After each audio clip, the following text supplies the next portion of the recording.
What's going on, everybody? Welcome back to another stream. I don't think it's been that long since I streamed, but let me go ahead and pull this up and get this shared out so I can read the comments and so people know that I'm live.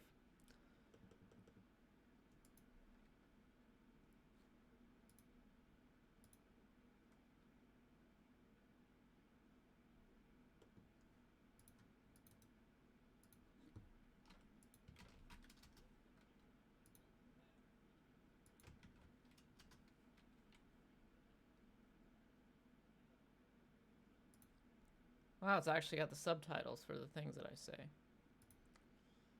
That is odd.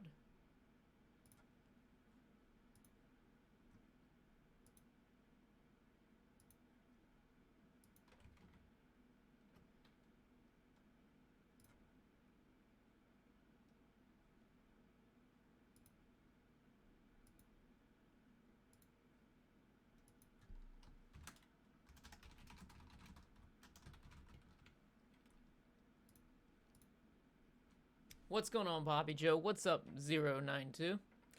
Yeah, so I was trying to think of things that I could make a video about recently. I had a few ideas. I watched a bunch of movies recently. I thought they were pretty cool. Have I got to catch up on some anime because of the lockdown? No. Which probably, well, I mean, first of all, the lockdown doesn't really make much of a difference for me. Secondly, the fact that I haven't watched and got caught up on anime probably says a lot in itself. I still haven't finished Vinland Saga yet. But I did watch some other movies. What was it? Let me pull up the thing here so I can see. What were some of the other movies that I watched recently? Have you guys ever heard of a movie called The Secret of Kells? It's an animated movie.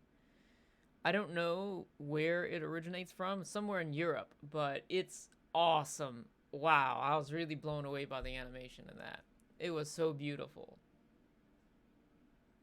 What else did I watch? Let me pull this up here. I watched this movie on Netflix. It's not animated, but it's Psychokinesis. That was a really fun movie right there. And what else? Let me pull up this file here. Ethel and Ernest. That was a really good movie too. I think that was a British animation from the guy who did The Snowman. That was a really heartwarming / tear-jerking sort of movie right there. Started watching Kenichi. Pretty good. Yeah, from what I remember of that anime, it was pretty fun. But it's a shame that they didn't continue it. I think that was an anime that they left it open for continuation. But hopefully that doesn't spoil it, but I don't think it does, because the manga is going on for a lot longer than the anime does. Thoughts on Castlevania Season 3? I haven't watched that yet either. I was waiting on watching it with a good friend of mine, but she didn't start watching the first season. So I think I might just have to watch it on my own. The second season, I enjoyed that. Kurororo Gunsu. Wow. Isn't that the frog anime? I had a lot of fun with that. That was a really fun series.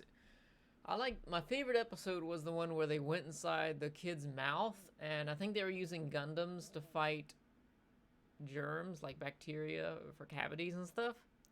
I don't have Amazon Prime, haven't started Vinland Saga. Read about the first volume of the manga though. Yeah, the manga artwork is amazing.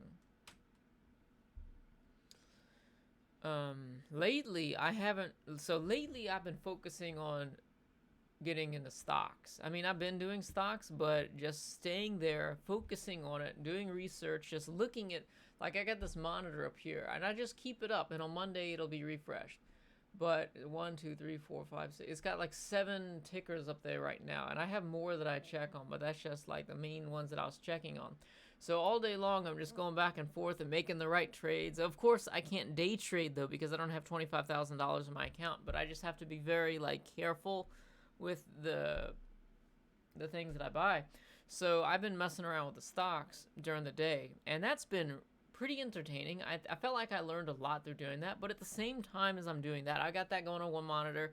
I'm using my phone as well, and at the same time I'm doing that, I'm also playing Minecraft. I went back to Minecraft. I'm playing online, And it's not like I'm actively playing it. It's more like just while I'm watching it, I'm farming so that my hands are staying busy. Have I seen Made in Abyss? Yeah, I have a review of it. I was looking forward to season 2, but some of the things that people are telling me that I can expect from season 2 made me feel like I'm not looking forward to season 2. In terms of manga, hopefully the reverberation of the walls here isn't too bad. It kind of throws me off whenever I talk because there's this echo because I'm in this like chamber here. Because there's a wall right here and then there's a wall on the other side too.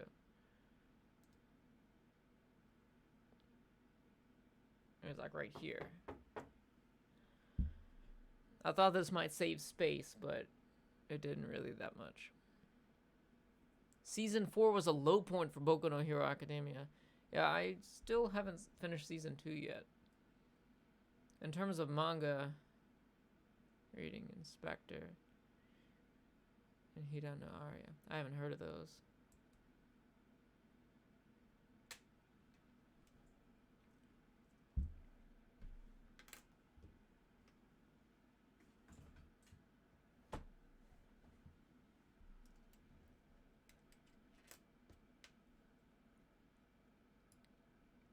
I did start watching, I watched a few episodes of, I can't remember the name of it. It's this old mecha anime. Vatum or something? I can't remember. I only seen a few episodes of that. There's just something about old mech anime that really hits home for me. It's really, really fun.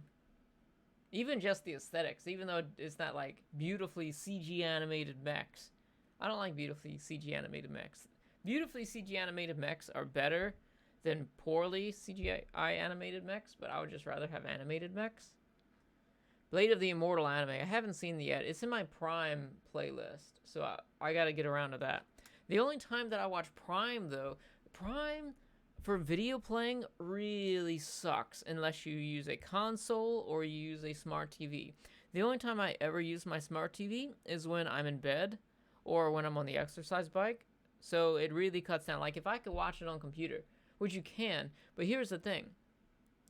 I talked to customer support about this, and they're telling me that only standard definition is available on my computer through watching on Amazon Prime because there's no way that they can protect the integrity of the copyright through doing it on the computer because it's so easy for me to copy the screen, for me to like record what I'm watching and then re-upload it elsewhere on the internet. So they told me only approved devices will allow 4K and HD content on Amazon Prime, the video. So it's my TV, and I don't always watch the TV. Like I'm at the computer most of the time. It sucks. And why would I want to watch something in standard definition when I'm paying for it, when you could just as easily download it somewhere else and get it in HD? Fruits Basket right now. Is that the original Fruits Basket? Because they had the remake or the revamp of the series, and I never watched that one. I've been wanting to watch it, but I just wait until I'm really like in the mood to watch something to watch it. I did start watching the second season of Seven Seeds. If you guys remember, I reviewed the Seven Seeds anime. It was a Netflix original about, it's a shoujo where they're trapped on this, it's like in the future basically. They got sent into the future. And I started watching the second season of it and I couldn't stomach it. I don't know what it was. It just felt like too silly for me. I couldn't take it seriously. The first season, it was kind of, it had some weird moments to it, but I felt like maybe it's because I was getting introduced to the story and before any sort of civilization was established or anything.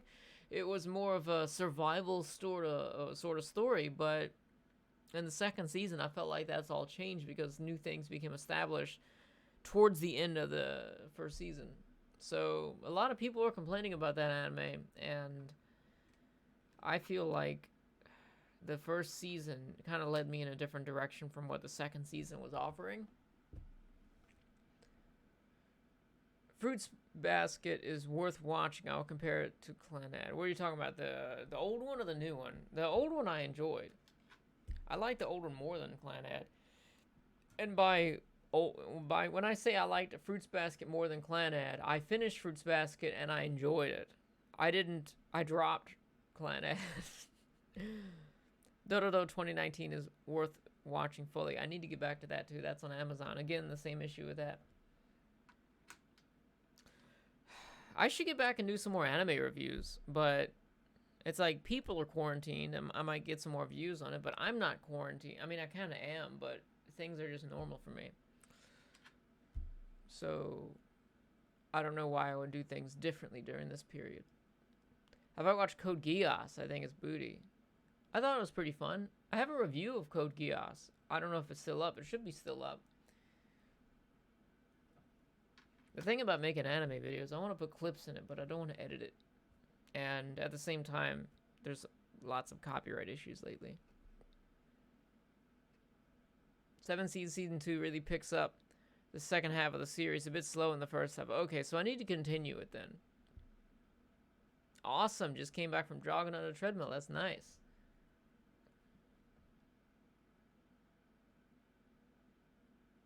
Remember very well in No Planet Season 2. I was hoping for a happy ending. Yeah, people tell me really sad things that happen in Clannad, but I couldn't get that far.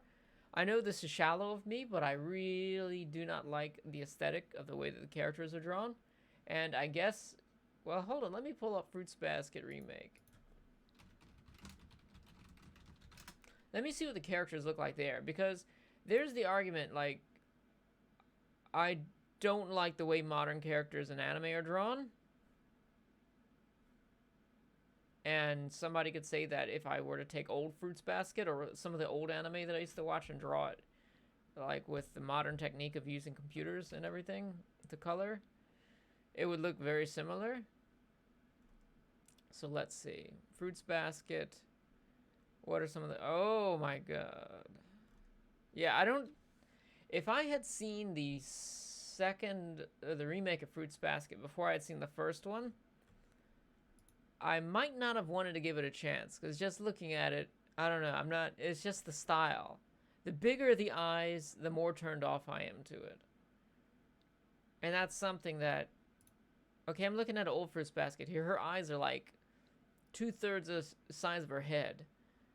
And there's just something about it that works with old anime. But maybe you could just chalk it up to the nostalgia, I don't know. But the newer the anime is, and the bigger the eyes are, the less inclined I'll be to watch it. And on some level too, I feel like Fruits Basket was one of those anime that I really enjoyed because it came in before I watched 800 different anime series. And it's my problem. It's not a problem with anime, it's a problem with me, that I've just seen so much. I've seen more than I should have seen. And I don't know, maybe it's because I'm a little bit older too. I don't know. Made in Abyss. The second time tonight I will answer that. I have a review of Made in Abyss, and I enjoyed it, the first season. Except for the really weird shit where they had the kids strung up. So Bob, found your channel yesterday. Really dig the self-help videos. Your point system for creating good habits is really interesting. Do you still use the same system today? During the quarantine thing, I kind of just let it go because I wanted to learn new things, and stocks is one of the new things I wanted to learn, so I've been focusing on that. My business has been kind of shit, so I haven't been living by that for the past few months, but when I made the video, I was living by that. And the way that I feel lately, I feel like I'm kind of in a rut lately too, because all I do is just sit around and I look at all these tickers and I sit here and play Minecraft, and it's like 4 o'clock, or it's like 9 o'clock in the morning to 4 o'clock in the afternoon, and then after that I go exercise and work out, and then I eat, and then it's like I'm done for the day. I didn't do anything productive. I haven't been reading or, well, I think the problem with that system is that I become so accustomed to doing the good things that I don't think about it. Like I just mentioned how I exercise and work out every single day, but I don't feel like that's being productive because I've sat here at the computer for so long. But even though it is, because I exercise and work out. I read a lot less, though. That was one of the things that I had on there. I read a lot less lately because I'm sitting here and I'm just researching stock stuff, which is kind of like reading. It just depends on how you think about it, just looking at news, but it's not like life skills or anything. It's not great stories. By the way, Bob, loved your Dragon Ball Evolution movie review. Thank you. I put a lot of effort into that one. If you haven't seen Castlevania yet, it's worth it. Yeah, Castlevania is pretty awesome. I've seen the first 2 seasons of it, but I haven't got around to season 3 yet. I was waiting on somebody to watch it with me, but I think I might just go ahead and watch it by myself. And by the way, if anybody wants to hear me talk about anything in particular that doesn't involve me sitting in front of a screen for 6 hours in order to edit a 9-hour video on it, let me know. I'll talk about anything, like, as long as it's not like, Bob, watch this 20 or however, watch something and then talk about this. As long as it's not that, there's a chance that I'm gonna make a video about it, because the way that I watch things is solely based on how I feel at the moment. Netflix has Iron-Blooded Orphans, might be worth watching again. Yeah, that was a pretty fun anime. I don't know if I would consider that rewatchable for me or not, because I've seen so many great Gundam series. Like, for me, the original Gundam series and Gundam War in the Pocket, and I guess maybe to some extent like Zeta Gundam, those have a lot of rewatch value, as well as G Gundam. I need to rewatch that too. Was very happy with Attack on Titan Season 3. Yeah, I've never seen Season 3 yet, but Attack on Titan Season 2 was going in areas that I was enjoying. Season 2 really got me to change the way I felt about Attack on Titan. What's going on, Asian movie enthusiast?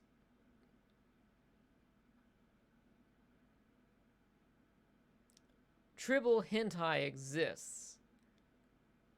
Is that like a Rule 34 thing, or what? Tribble hentai. The things I do for my patrons.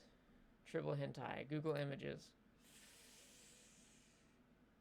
Hopefully, you guys can't see any. Nope. I'm not seeing any tribbles. I'm seeing other things that kind of sound like it could be tribble.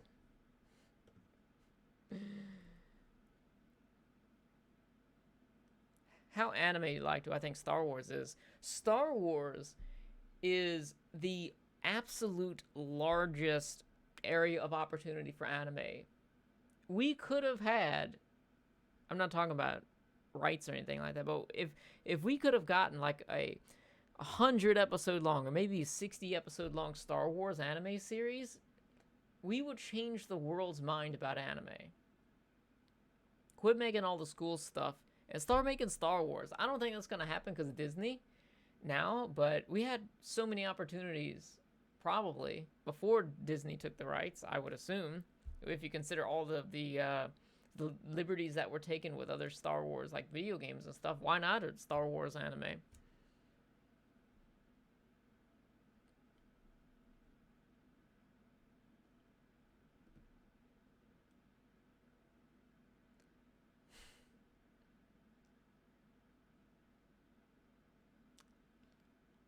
What are my thoughts on vinyl record collecting? I don't really have any thoughts about that because I don't really understand it, because the last time I heard anything on a record was when I was a kid.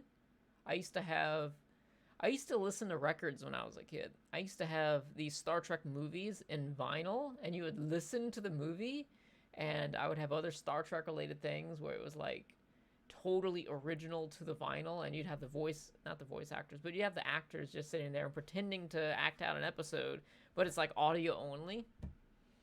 So the speakers weren't exactly the best. So I don't really get why people listen to music on vinyl, because I haven't had that experience, but I'm curious and I would like to have that experience. Like if I knew somebody that had a nice vinyl setup, I'd like to check it out. I would just say as long as you don't live in a really hot area, you should be all right. As long as you're not in like California or Texas or Arizona or Nevada or whatever, it's gonna be cool. Hey Bob, I'm surprised that some of my favorite webtoons are getting animated series. Like which ones? Do you think that the Wheel of Time should be turned to an anime? I don't know what that is. Star Wars comic books are solid. Yes, I, for whatever reason, have been recommended so many Star Wars videos on YouTube. Maybe it's because I was looking up KOTOR videos because I was thinking about playing those games, but they were recommending me a bunch of videos where people were basically paraphrasing some of the stuff that was happening in the comics and graphic novels and everything, and also the novels as well. And the lore for Star Wars, it feels like this is everything out of Star Wars, and this is the movies right here, because there's so much more in the lore that you're not getting in the movies. And it really felt like the novels and the graphic novels just went crazy with it and took it to new levels that the films could never really get to. And it's sad.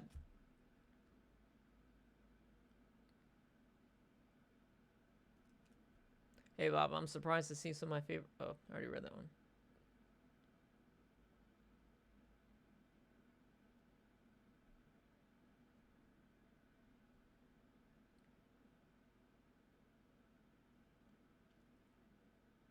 Oh, you got the Promare soundtrack of vinyl along with Made in Abyss. Well, that's cool. I really didn't know they made anime soundtracks and vinyl.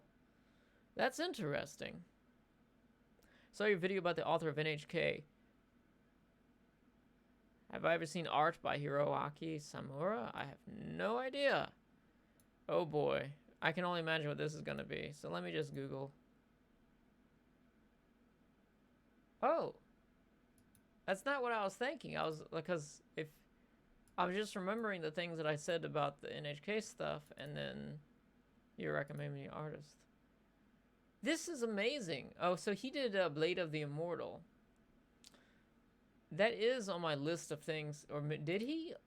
I see a drawing by him that's got Blade of the Immortal characters. It doesn't look like the manga, though. So it might be kind of like a Dojin thing. But his artwork is pretty nice. Yeah, he definitely didn't do the manga, because I'm looking at some of his other drawings here, and I don't know. Google Images is not the best source of finding something from a specific person. Star Wars anime could be legendary. That could be a video. I think I probably made that a video about that before, but Star Wars is just like, it's anime basically. It's a live action anime adaptation that they didn't even know there was an anime of, because it's like in the future, some point in the future, back when anime comes full, I guess anime is probably coming full circle already, but they're going to make a Star Wars anime, and it's going to be amazing. Highlander anime exists, and that makes me happy. Did you ever watch that yet? I think last time we talked about that, you didn't watch it, but it's a lot of fun. I really enjoyed that Highlander anime. By the way, I have a review of it. It's samurais, exactly. Kurosawa was one of the main influences for Star Wars. He talked about this. He was talking about how the Hidden Fortress was one of the big inspirations for it. Not necessarily because of the samurai, even though obviously it's because of the samurai, but also just the way the story was told, where you had these two slaves that split up and met back up in the desert, and they were there where a princess was trying to sneak through enemy lines, you know? There's a supernatural anime for some reason. Yeah, so I think it's only right. Well, Lucas doesn't really have the rights to it anymore, as far as I know. I think it's just Disney. They can do whatever, and Lucas might not be able to do whatever, but I think anime owes its dues, or Japan owes its dues with Star Wars. I'm sorry. Wow. Speaking of Star Trek, I just watched the Tribbles episode today of Star Trek, because I started the Next Generation, and I moved all the way through Voyager, and then I started back at the beginning of the original series, because I didn't watch that all the way through. And I'm up to the Tribbles episode of that. I finished that. That was pretty fun. So I think I'm getting pretty close to making my Star Trek video again. It's just so much. People want me to watch Enterprise and the other Star Trek series, but I don't want to. I watched the only Enterprise episode that I think I'd like, which was the Borg episode. And it was not my favorite Borg episode. What's going on, Jotaro? I'm doing well. What are my thoughts on the trend of popular anime going from high school battle harems to isekai? I don't really care about trends. If I like it, I like it. If I don't like it, I don't like it. I didn't really keep up with what's going on in Japan with that stuff. Maybe back when I did the Otaku Tuesdays and when I kept up with a lot of anime stuff. But now it's just like, just back to what I experienced. Thank you, Duncan. Harry Mudd is best girl. Harry Mudd is the only dude that I've seen who would ever match like rainbow horizontal stripes with whatever the hell sort of military vest he was wearing, because I had camo on it. It's so weird. Star Trek met in DC Comics. I think I've seen the cover of that because they had some sort of Star Trek bundle on a Humble Bundle not too long ago. Star Wars pitch. Flash Gordon meets Kurosawa.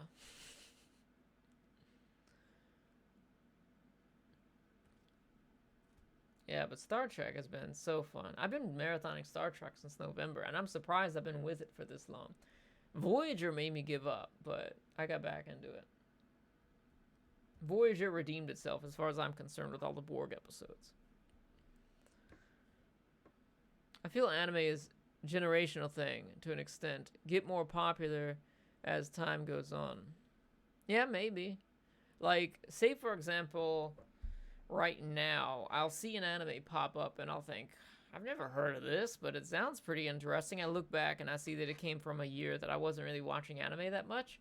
And if I was watching anime, I don't know if I would have given it that much of a thought. So here's the thing. When a new anime comes out and it's a 7.5, it's like, it's not really worth watching. But 5 years later, you find that same 7.5 anime. It's like, oh, this is so cool because you got that added benefit of being the only dude who's talking about it. Hipster cred is real.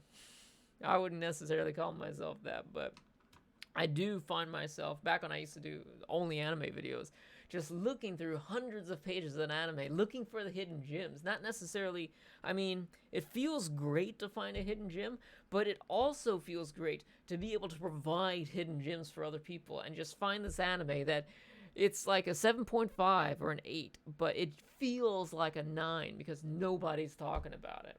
And because nobody's talking about it, it just feels better.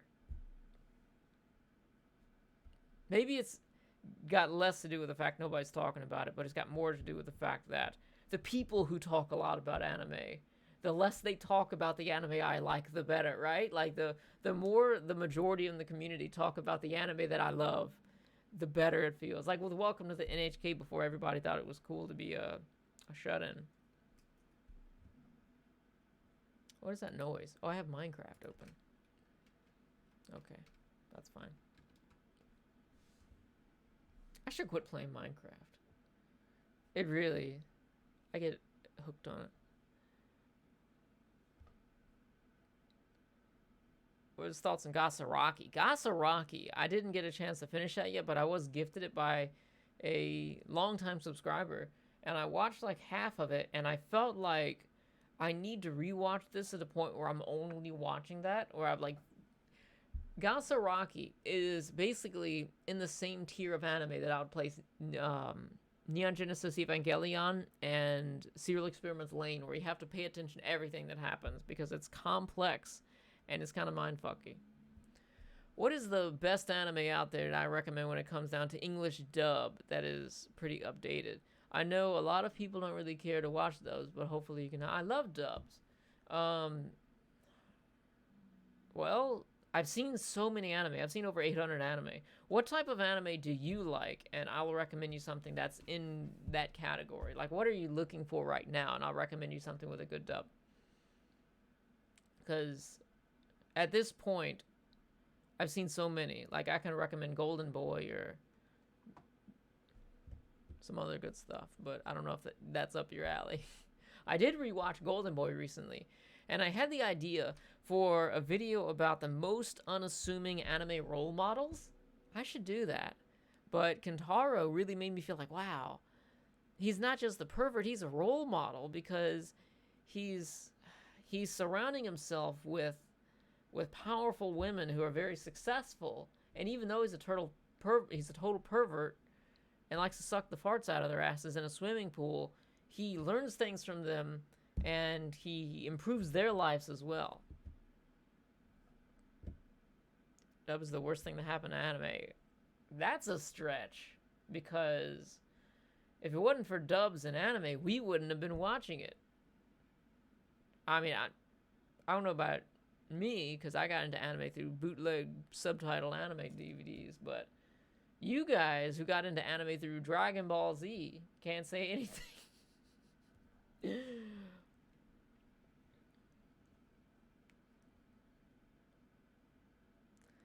Bob would make an Oliver Pepperoni anime. What's going on, Light?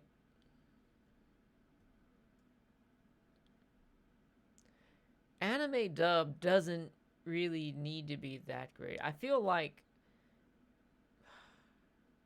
the better the show is, the higher the standard of dub that it requires. But most of the anime that people watch are not like 10 out of 10 tier. How do you like my swimming? Well, I really like romance lately. I like seeing the anime blood. Something that's got blood and romance that's dubbed. That's interesting.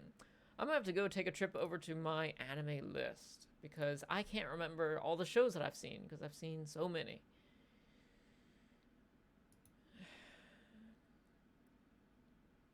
Well, off the top of my head, for romance and blood, it's not dubbed, but Kimono Zume, I gave that a 9.5 or a 10. That's a really good anime, but it's not dubbed. It's from the creator of Devilman Crybaby. Or not the... Well, it's from the director of Devilman Crybaby.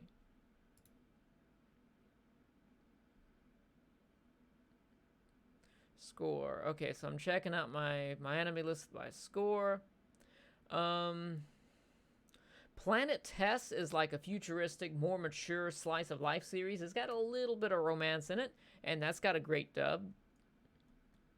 What else do we have here? If anybody else has any recommendations, that would be great as well. We're all about helping each other out here.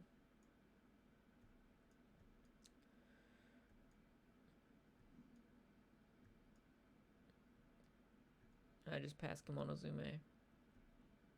See, I'm not really that big into romance, so it's going to be a difficult recommendation for me.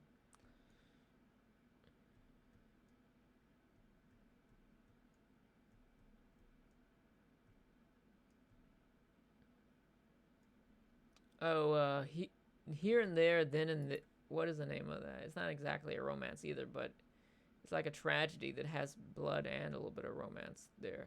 It's called Now and Then, Here and There. That's got a pretty good dub from what I remember.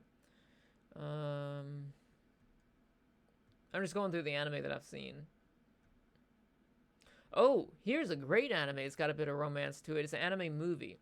It's one of my favorite Ghibli movies. It's Poco Rosso. That's got a great dub. It's about a guy who's a pig that flies a plane that's in love with this woman. And it's not like... The ending is not predictable. I'll just say that. What else can I...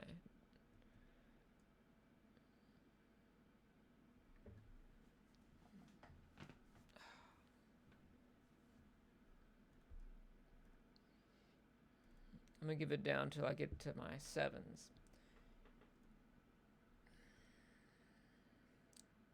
Oh, The Wallflower. I wouldn't necessarily classify that as a romance, but it's a shoujo. And I enjoyed the dub with that. The Wallflower is kind of like... If you like Ouran High School Host Club, you'll love The Wallflower.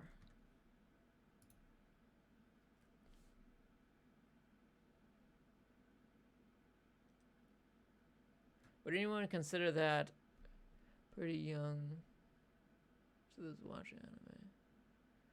I got an anime through Hamtaro and Eureka 7. I used to watch Toonami before it was American. Before it was not American. I got into anime from Saint Seiya. Saint Seiya was a fun anime. I got a lot of good anime. Have you heard of... It's called Ong Bak. Ong Bak is a movie.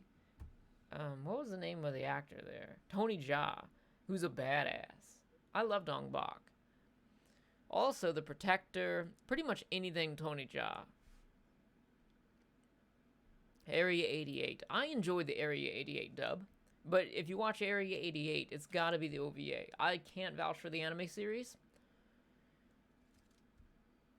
Did I finish Romeo and the Blue Sky? Yes, I loved it so much. But so much time had passed, and I just didn't end up doing the video on it. I procrastinated on it.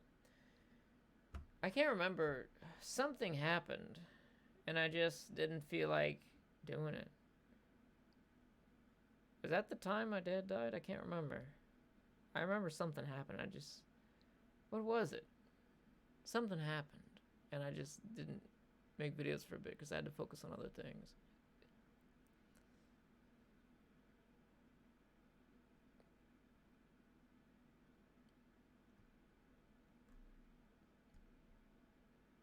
Thanks, Dustin. Romance Plus Blood and Mecha. Blue Gender. I haven't finished Blue Gender yet. I've only seen a couple episodes.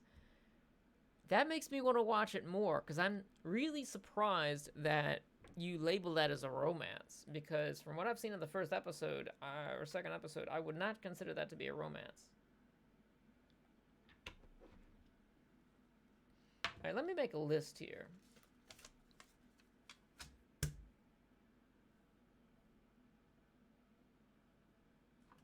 Blue Gender.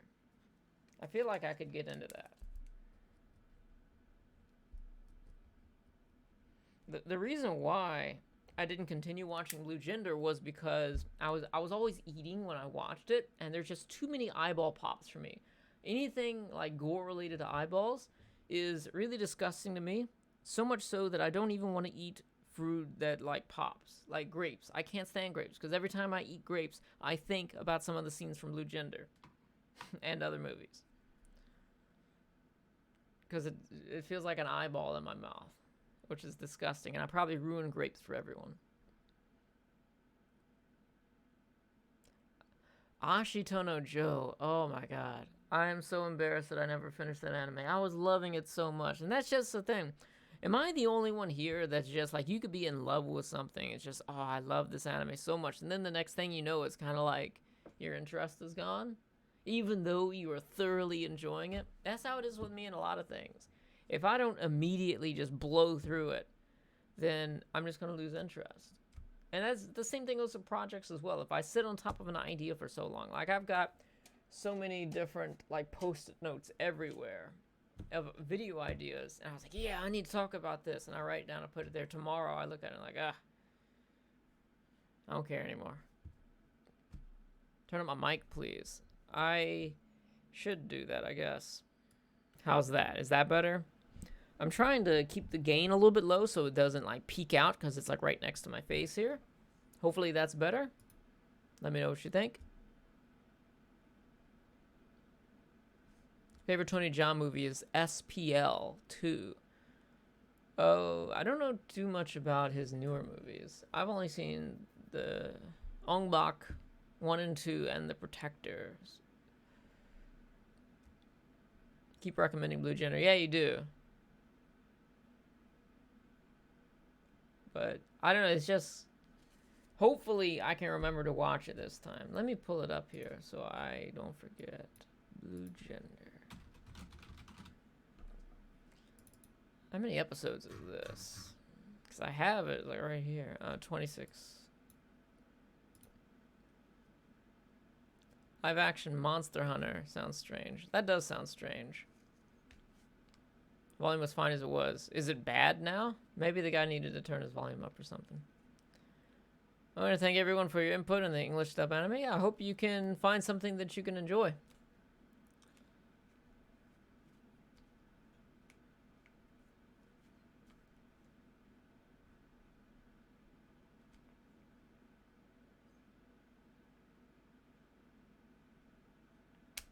God Eater was okay 3D anime.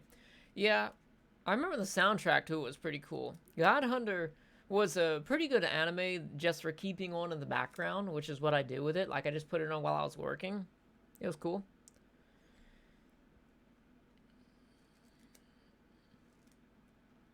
Did something with 90s Hunter x Hunter.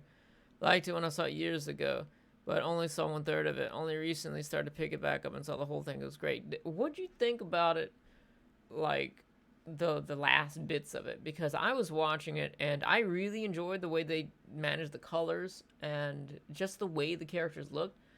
But on the heels of having watched Hunter x Hunter 2011, I just feel like it wasn't different enough to warrant watching it again. It's like I watched all of Hunter x Hunter 2011, and directly after it I started watching Hunter x Hunter 2000 whatever, and it just wasn't different enough.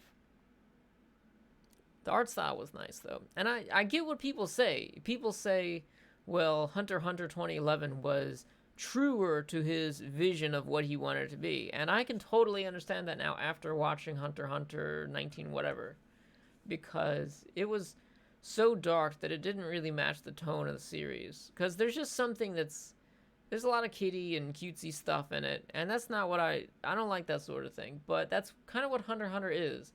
And when you try and take it and make it more mature, but still leave the cutesy things in, it feels like something is missing.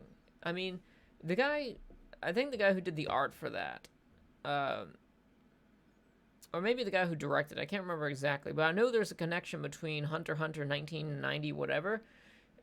There's a connection between that and Samurai X Trust the Betrayal, which I also said in my video about that the manga adaptation of that section, or the manga version of that section, was perfect, but this made it a lot more dreary and just sad and everything, and more mature and realistic, which didn't exactly fit with what Kenshin was. Still love the movie though.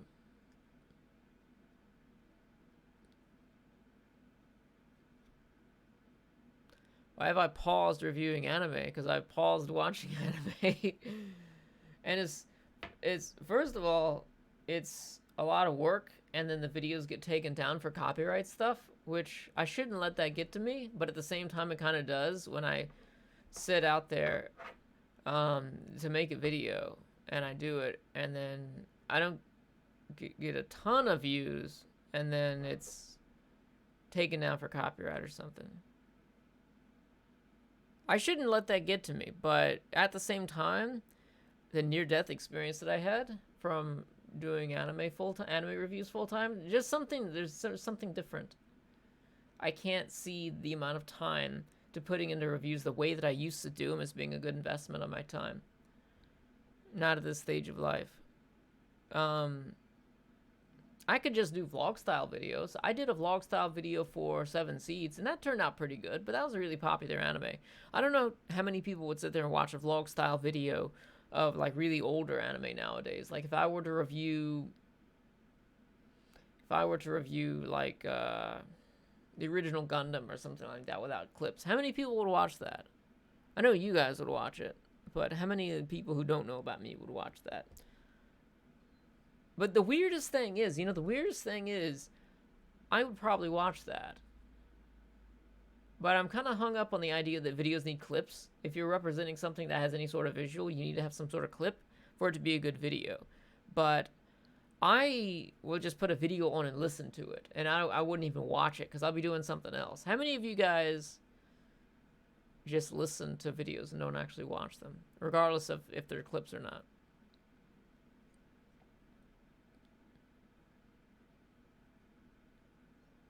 But I really think it is just a personal thing,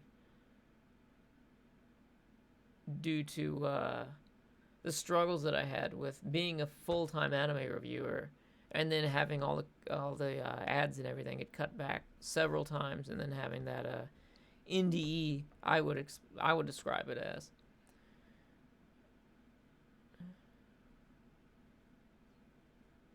I listen to While Folding Clothes. Yeah, it's possible, but here's the thing. The amount of time that I can spend watching an anime and fully paying attention to it's very low. Like, I'll sit there and watch it while I eat. And it's kind of hard to review an anime if you only watch like 2 episodes of it a day. How long is that going to take to complete? And how many things are you going to miss out on the process? And if I watch anime while multitasking, I'm definitely not in the frame of mind to review it because I didn't fully pay attention to it.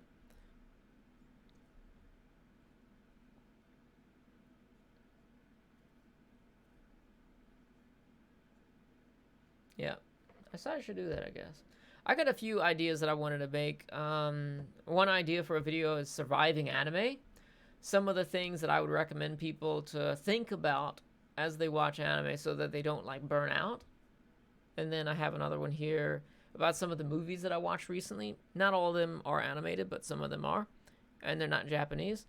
And then I have the unassuming anime role model video. But I can't think of too many people to put on there. Maybe I could just make it about Golden Boy. But I just think about the type of video that comes off as. One of those like YouTube editorial videos about anime, which kind of fucked the community. But then again, so did chapter and episode reviews. So I guess I can't point the finger at anything.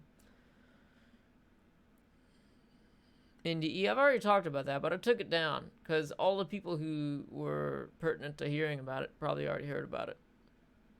And the only people who remained who haven't heard about it are people who wouldn't understand the situation.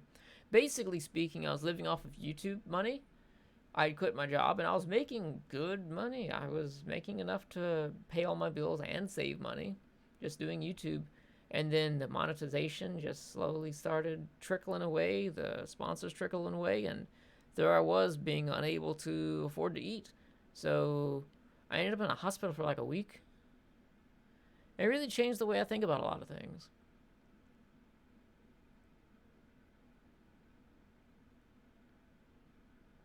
Yeah. So I need to work on that. Maybe I'll do that this weekend. I've been ignoring my store lately. I need to get back into doing that too, but I had a lot of returns and I was like, I don't even want to mess with this right now.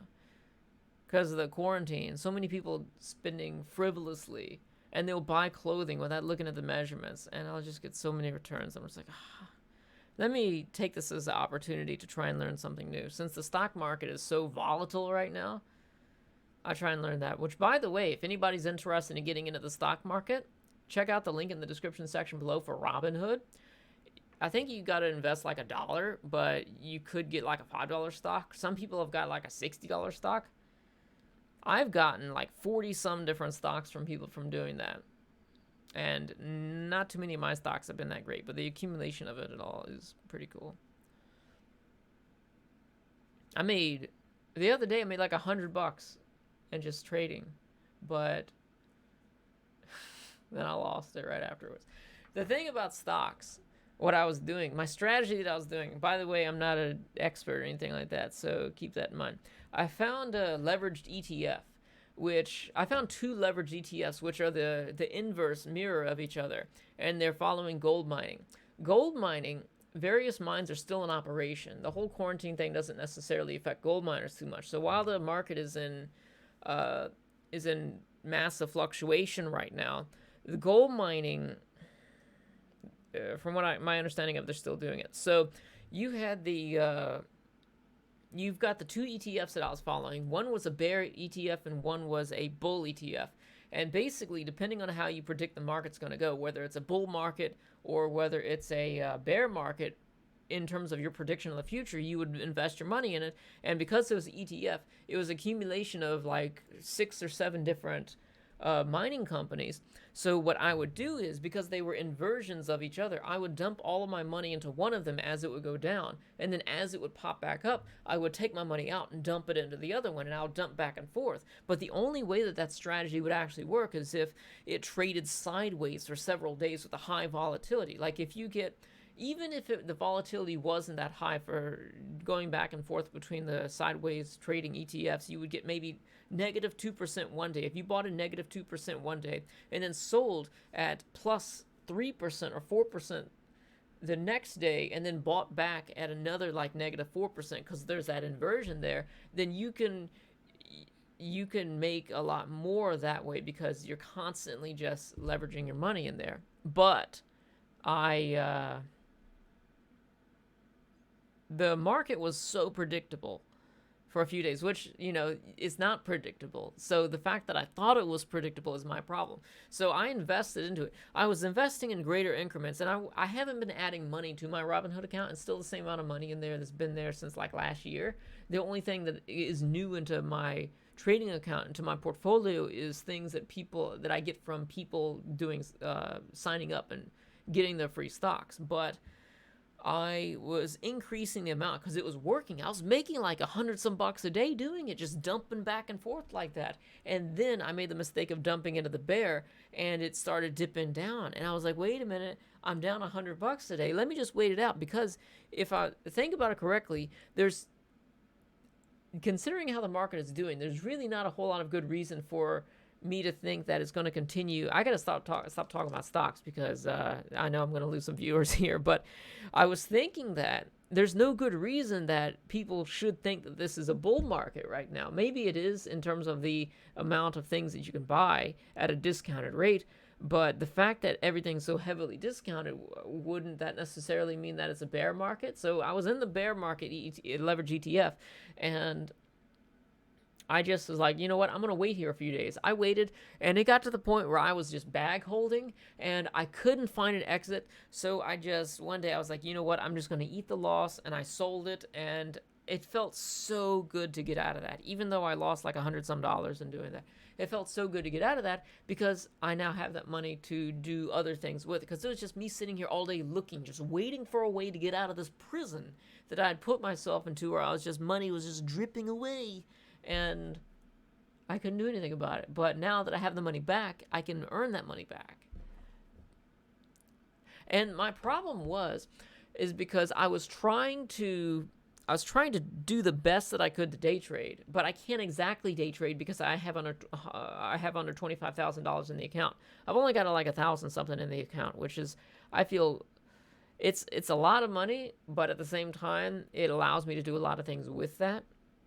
And a lot of the 1,000 was, I got a couple $100 from the money that I made, plus on top of that the free stocks that I got from you guys. But the problem that I was doing was I wasn't doing limit orders. I was just buying it at market price, which is not a good idea. So I started doing limit orders, and I think like, okay, so I feel like the lowest this can go is today is like $8, when it's like $8.25 or $8.50 or something like that. I put in a market order to buy like 20, 30, 40 shares or whatever at $8, and if it fills, it is great, but I get skipped. I would rather buy them at like 8.01 or 8.02 or something like that instead of 8 and be skipped. But that's what you got to do. Also, for the oil stocks, I was investing in Halliburton. I still am, actually. I put money to Halliburton. It shot up. I sold. I bought into some of the gold stocks that I was messing around with, and then I bought back after they dipped a little bit, and now they're going to be coming back up. For me, what's been working out the best for me is United Airlines, because obviously their business is shit. I made $13 today on United Airlines, and I've only got 2 stocks with them. I didn't put that much in there because I don't really know a lot about it. I should have bought more, because take a look at this. All right, so this, can you see this? All right, so this is within the past day. This is within the past week, month, year. That's 3 months, actually. 1 year, 5 years. So I bought in, like right here, when it was, actually I bought in a little bit before that. I bought in, it was like $30 when I bought in. And now it's up to $34. That ain't right. I can't remember when I bought it. I guess it was about 30 something bucks. I could have bought in lower, but I'm just holding it for a bit. I don't know why. It's not really that much, but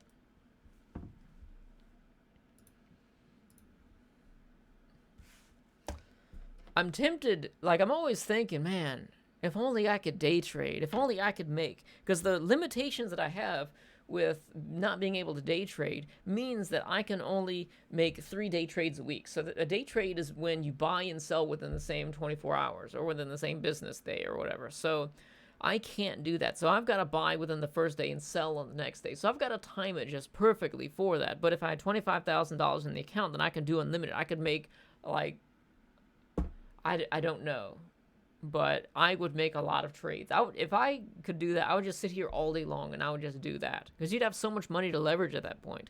And I was thinking maybe I should just work up 25,000 and put that in there. But then I remembered like that's a lot of money, and I'm not about to put that in there. Wolf of Wall Street is great. Yeah, you know the guy from Wolf of Wall Street, the guy who lived through that story. He has a YouTube channel. I forget what it's called. It might be called Wolf of Wall Street. But he's got a YouTube channel. Top 5 anime I recommend. I can't recommend only 5. I've got on my anime list if you want to check that out.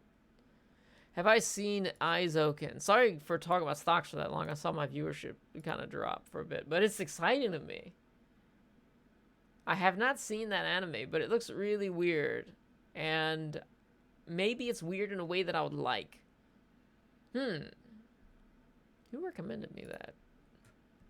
People may not realize this, but I keep track of who recommends me what, and I build a profile of the things that they like subconsciously. So when I look at them, the recommendations that they make have been weighed through their previous recommendations and the taste that they have. Like, several of the people here, I know what their tastes in anime are. Of course, I've got people like Light and Duncan who I talk with. You know, they're in the Patreon group, and they're also in my other Discord group as well. By the way, there's a link to the free Discord in the description section below. I've got a Patreon Discord as well.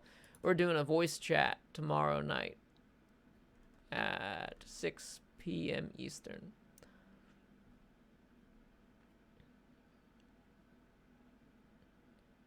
Samurai movies. I need to do that as well. I love some samurai movies. Oh, director of Ping Pong. Oh, wait, you mean, what's the guy's name? He also did Kaiba, and, he did the art for Cat Soup. He did, Kimono Zume. Masaki Yuasa.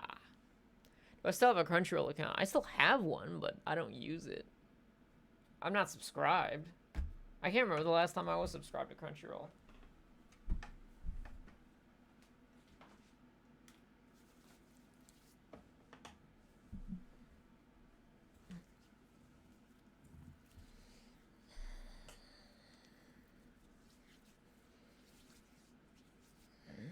Pretty much, if any company that does anime makes me cringe, I'm not going to give them my money. And I suggest other people. Well, I don't know. I can't suggest other people because I look at anime differently. I was describing this to somebody the other day. Because I've done YouTube for so long, doing anime videos, it's kind of part of my identity for so many years of my life.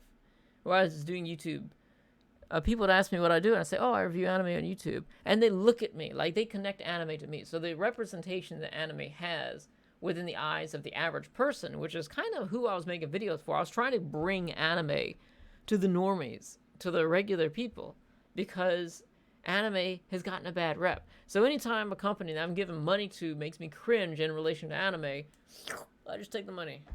And I don't pay them for that. I don't expect other people to understand that either, because other people like anime, but I don't really think that they completely understand what it's like to have it be attached to part of your identity, where it was like your livelihood, points of your life were dependent on it. I watch sports. Nah, I don't care about sports. Lone Wolf and Cub Collection. I've got the manga of that. Still didn't read it all yet, though. Shame. I remember the people from Funimation, they contacted me, hey, we're going to do this partnership thing. We want to get in with you. And then I got in with them. And I was like, well, I guess I should probably pay for a Funimation account now. So I bought it for like a month. And then I realized, I don't want to do this. And I didn't even use the affiliate link. I could have made money, but it's like, I really didn't care. Like, at what point do I link people's stuff that I don't use myself, that I didn't use myself before doing that? I mean, I gotta be making a lot of money. Like that time I made several thousand from that really shitty, I'm not gonna say it, but You guys know. If you know me, you know what it was. But I cleaned up good with that. But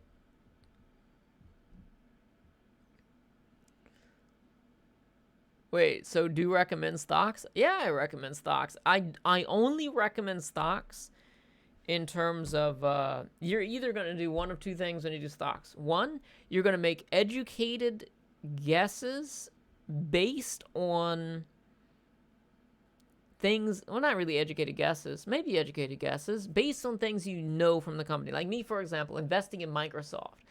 Whenever I put money into my stocks, that's like serious money for me.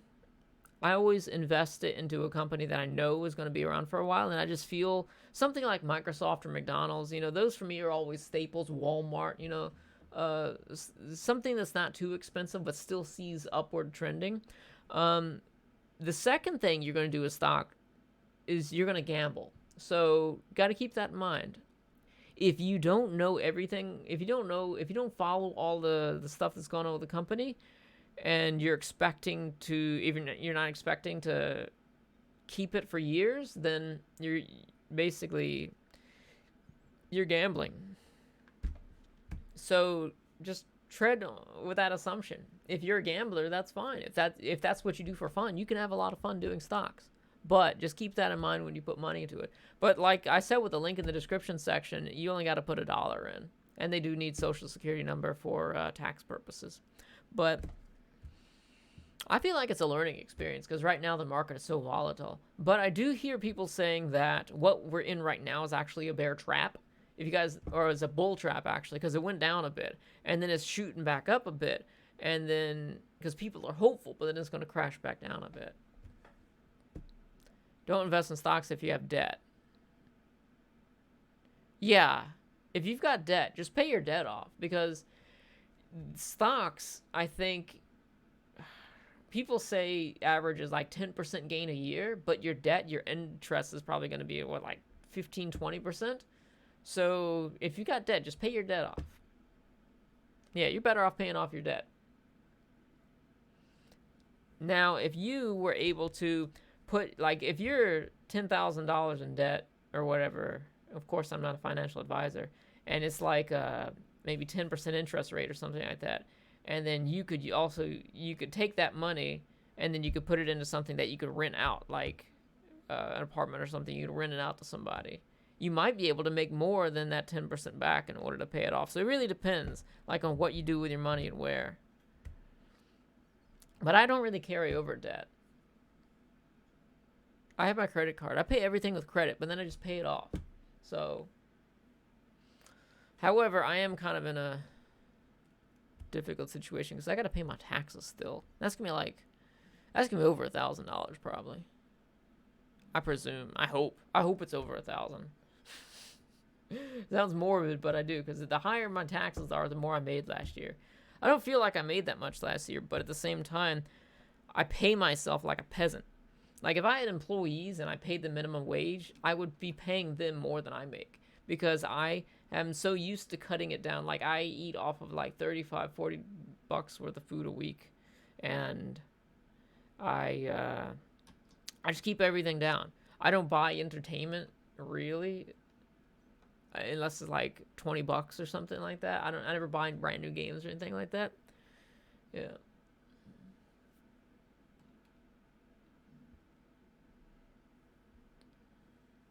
Crunchyroll and Funimation have been pretty cringeworthy over the past few years. Yeah, I used to have this crew of other YouTube anime creators I used to chill with, and we really noticed this to ourselves a long time ago. Other content creators in YouTube that I used to talk to, we noticed this. Like, how come whenever blank company shows anybody that's like a follower or a fan of theirs or whatever, it's always some like weeaboo, like 20 years old, and thinks it's a good idea to like be bald terribly, but also has like all this. Like, if that looks like you, I'm sorry, but they picked the poster boy for the Shudden Otaku, and they would have that. And I feel like that was done on purpose for the company at that time, because that's who their target audience is. And I've heard this from other YouTubers as well. They would tell me, like, Bob, people think you're talking down to them because of the way you dress in the videos. Because I used to wear like all the suits and stuff in the videos, and they're like, you gotta look like shit sometimes, and then that's relatable. Like, but that's not the way I think about anime fans. When I think about anime fans in my head, or when I think about the people who watch my videos in my head, I think about normal people, just normal or whatever people who have stuff going on, you know. They go to school, they go to work, they've got friends, they've got girlfriends, they're married, you know. Some of them, yeah, otaku and whatever, I don't care, that's fine. But I wouldn't choose somebody that looks like shit to represent my company. I would just say that. You can do technical analysis for stocks. Also, this does look like a bull trap. Economy bad and all stocks skyrocket. Yeah, it's totally illogical. I'm not going to sit here and analyze stocks because honestly, I don't know enough. I'm just getting into this myself. So I'm not even going to pretend. By the way, hopefully everybody's here who was here earlier when I was talking about stocks. The chances are I don't know what the hell I'm talking about. I'm still learning myself, so don't learn from me. The only thing you can take away is if you wanted to get into stocks, it is a really good time to get into it, I think, because everything is so cheap, and you can just put in $1 on the Robinhood thing and just get like whatever stock you get and trade around with that. Get some cheap stocks or something. Just don't put any money. You'd be bad. You'd feel bad if you lose or whatever. But I could see this being a definite bull trap, but I can't really talk about that in videos. The only thing I can talk about stocks is like I got lucky or I got unlucky. The point of conveying knowledge is conveying knowledge that's repeatable, you know? I definitely don't want people following in my footsteps. That's why I didn't name the companies that I named Microsoft, but I don't think Microsoft is a bad investment. Though I would be more hesitant to invest in Microsoft currently because Bill Gates left the board. If you guys are familiar with that, Bill Gates did a really interesting TED Talk 4 or 5 years ago where he was talking about the same thing that's happening today. It was like, we're not prepared for this. If something like this happens, we're fucked. And we're kind of fucked. Yeah, inflation is going to look crazy later on. Yeah, with all the money that's being passed around.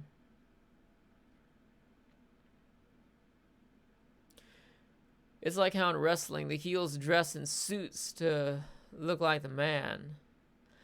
I think in wrestling, the heels dress in the suits because WWE makes them dress in suits. I could be wrong about that, but I think WWE makes them dress in suits unless it's part of their persona. And a lot of the heroic people, their persona is, you know, something that wouldn't make them wear suits. Like The Undertaker or Kane. They can't wear suits because it would clash with their persona. That's why you had Kane take on a completely different persona whenever he started wearing the suits.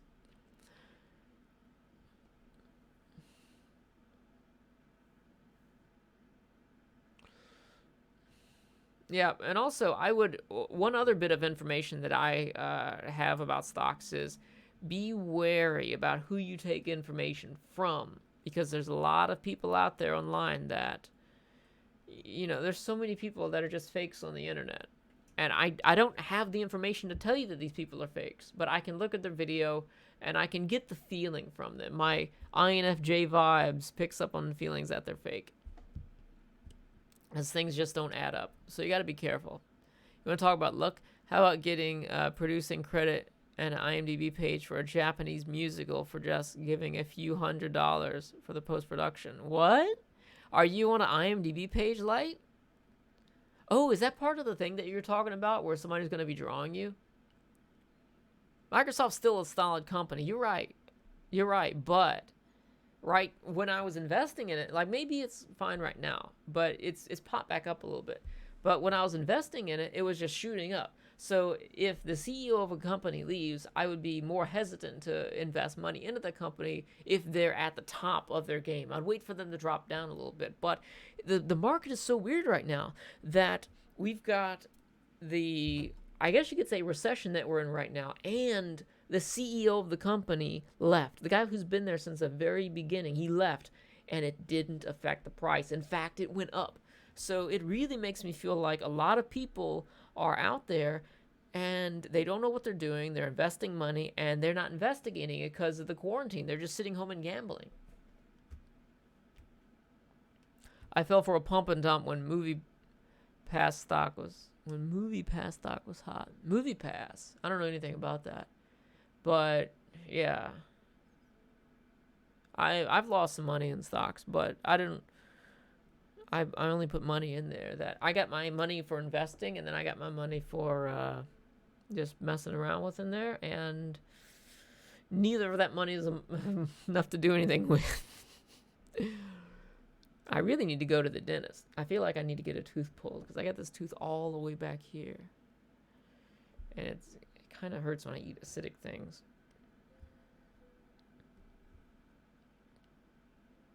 All right, I see your link. I'll check it out later. Inside Traders. Oh, you think it might be inside traders? Do you think inside traders are responsible for everything that's going on right now? I feel like maybe the inside traders can be because they're like the whales, but at the same time, the amount of people who are staying home right now and using the free apps like Robinhood and whatever, I think TD Ameritrade is having free trades also. People who are doing it and having access to the free trades, they're putting a lot of money into it as well. I'll send you. Okay, I got that. I stick to S&P 500 index funds. Yeah. For me, S&P is kind of very similar to the reason why I was following the gold companies that I follow. But at the same time, the ETF that I follow for gold is only like 8 companies. But the S&P 500 is really difficult to track. So if I look here on my upper screen up here, I've got all these, like, I've got the 2 ETFs, and I've got a bunch of other, like, companies that are reflected with the ETF. So I feel like if I'm looking at all this, I have more control. Like, I could split the money across various of the gold companies as long as I look them up before I put some of the money in, which is what I do. I look up some of the news and everything on gold news websites or whatever. And then I can just put in money on that. And then if I have a little bit of money in everything, I can choose when I can sell, and then I can take that money and put it back. Like, say, for example, if my gold is tanking a little bit and I got a little bit of money in the bear market ETF, I can sell that because it's gone up. And then I can pump that back into some of the companies that I like. And as that goes up, I can sell those again and put that back and, and go back and forth like that. But the only problem is you can't stay invested in these ETFs for too long because the value diminishes over time. They take money out, and that goes back to, like, I don't know.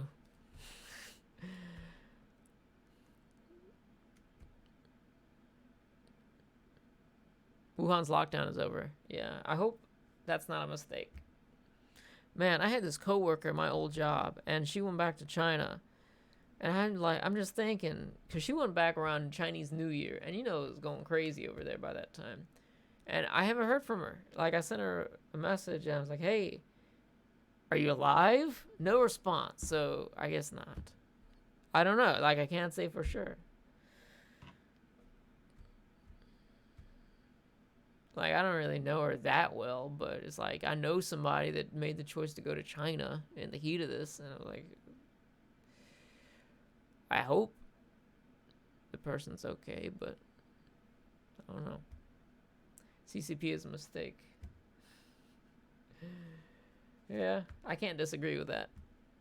I only got 1 credit waiting for opportunities to increase. Warren Buffett pretty much said 99% of people should just be using S&P and 500 index. I'll take his word for it. Yeah, okay. You got a point there. Warren Buffett knows his shit.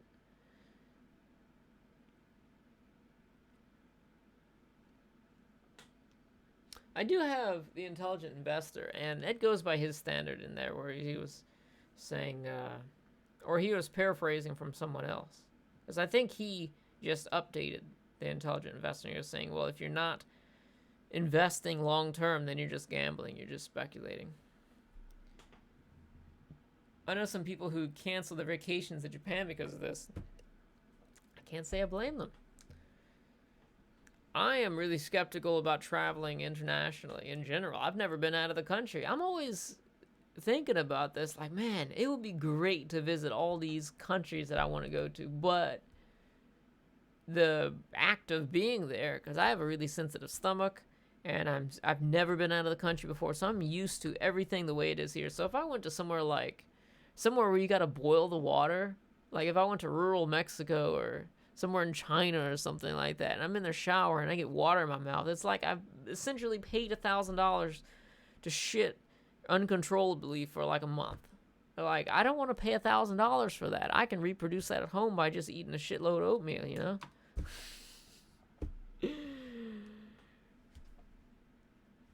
It's not.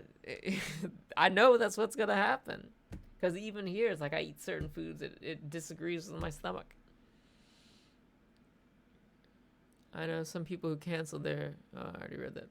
Intelligent Investor is pretty good. If you backtest tons of different portfolios, they typically all underperform 60-40 split. Ben Graham explained. I don't know what that is, so I'm just gonna have to take your word on it.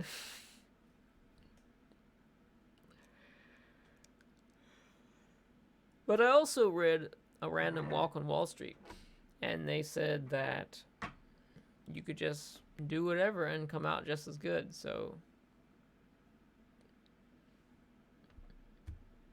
I was doing so good too, but this is what they say. You know, this is my opportunity here. For a while, I made like medium length swing trades, I guess you could say. But I never really took a whole day and sit here and looked at tickers and messed around with that. So for me, this is a learning experience. But I was getting a good 7% per week, and then I lost the money. I didn't lose the money. I lost some of the money. So I lost like 10% of the money. So I gained like 14%, and then I lost 10% of it. And people say you go up, then you go down. You know, it's never like you're not going to keep going upwards. So maybe I'm in the middle of that right now, but I'm willing to see where this goes.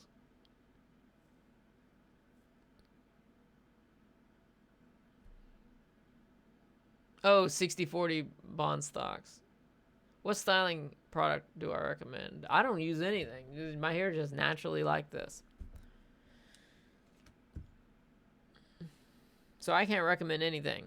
And I would also say that anything you find on YouTube for people to recommend you is going to be a paid product, and you can't trust it. And then you go on Amazon and look for reviews, and most of those are like people in India who have jobs that are making fake reviews. You know, I've made some friends in India through just being on forums and stuff in different groups and whatever. And everybody I've talked to, of course, obviously, my experience is not indicative of Indian people in general, but everybody there that I've talked to, that, keep in mind, this is, anecdotal, but everybody had some sort of like shady job. One person was in a scam company where they were getting credit card information from people, totally just a scam company. It was one of the fake telemarketers, you know. Then another person was making fake product reviews, and not necessarily on Amazon, but it was fake. You know, when you go to a website, it's like, these are the top 5 hair styling products, and it's like articles, and it's like, well, not articles, but it's a list, and each bullet point in the list has at least like 3 or 4 paragraphs of why something is number 1 or why something is number 2. And it would be somebody in India who has never used the product. What they do is they go on Amazon and they look at the reviews and they read the reviews, and then they paraphrase the reviews and put it all together and put it into words that are essentially their own, but describing an experience that they've never had themselves. So if they look on a shampoo or something and they say, oh, this really makes my scalp tingle and it feels so cold, then they'll know that the experience is, oh, this is a cool sort of sensation, so they'll add that into their thing, even though they've never experienced it before.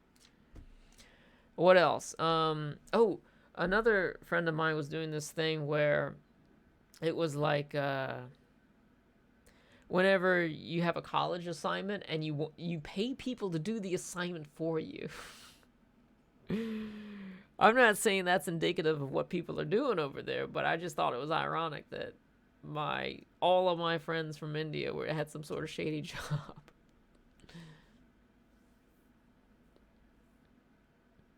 Very nice people, regardless. Even, I mean, if I had been on the other end of one of my friends, it was getting people's credit card information, I probably wouldn't say the same thing. Natural Chad hair. I'm growing it out a little bit so that I can experiment with cutting it. I want to experiment with cutting it long because I just got tired of cutting it the same way for so many years. And it's like, everybody's inside right now, so nobody's going to see it anyway, so what difference does it make? Caste system is still a thing there. Is it? I don't know too much about that. So that's where those listicle websites come from. Yeah, that's it. I need to cut my own hair. How do I do it? Well, back when I used to cut my hair, if you remember, because I haven't cut my hair since like November, which kind of makes me think like, why isn't it long? Well, actually I did. I thinned it out a little bit. I've got these scissors here. These are, like, if you have really thick hair that will not lay down, these scissors are amazing. They're called thinning scissors, I think. Basically what it does is, you see how it's got the ridges in there? Your hair gets caught. So it'll cut like 5% of the hair. Like, if I were to take this right here, and then, see, it only cuts that little bit right there. So, essentially what that does, if you were to just cut everywhere, you would get layers, and you would create texture and everything with your hair. So, it just looks a little bit better, and it's thinner. So, my hair is really thick, so it'll just stick straight up sometimes, but if I do that, then it'll kind of layer itself. So what I would do is I would take the razor and I'll put the different attachments on it, and I'll just go around my head. But the problem with that is when you have such a massive area on the back of your head where you've got the razors and the different clipper settings going through, is that you could see definitive layers where you change the guard, and you'll see the different lines going through there. So I'm letting it grow a little bit now. And the thing is, it doesn't really matter like what style. Just do it until you find something that looks good. Just be creative. You could just be creative.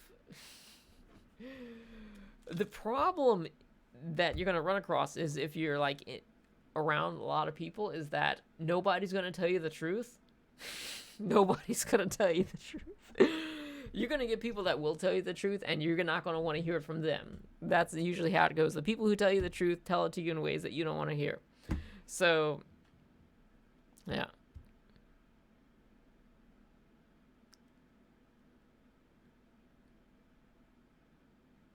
This reminds me of Sorry to Bother You. What is that?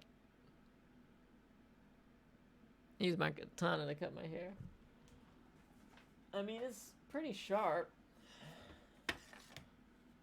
Will it?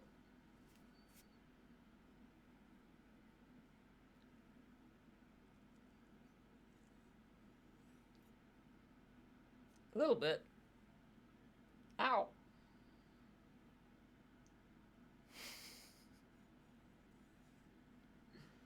Yeah, it does, but it's not really that sharp. It should be though. Because you know these things will kind of get dull just for the sake of being old.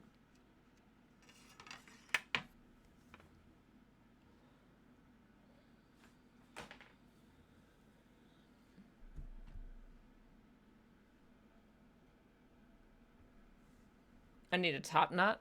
Sorry to Bother You is a movie. Yeah, but what's it about? Let me just look it up.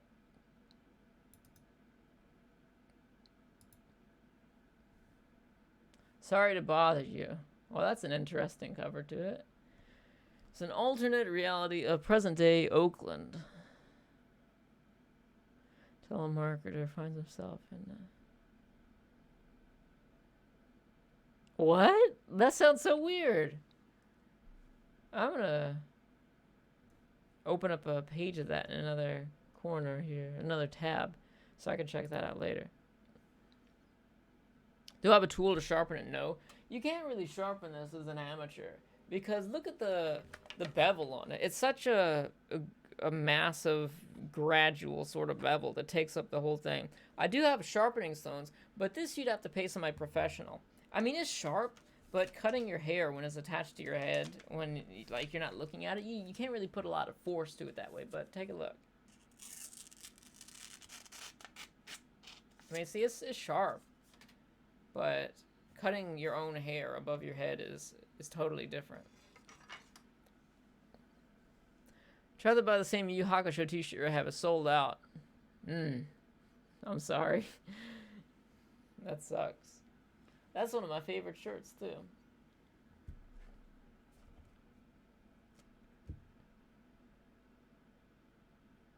Wow, it's 10 o'clock. I didn't realize it was this late. I gotta get going here in a bit.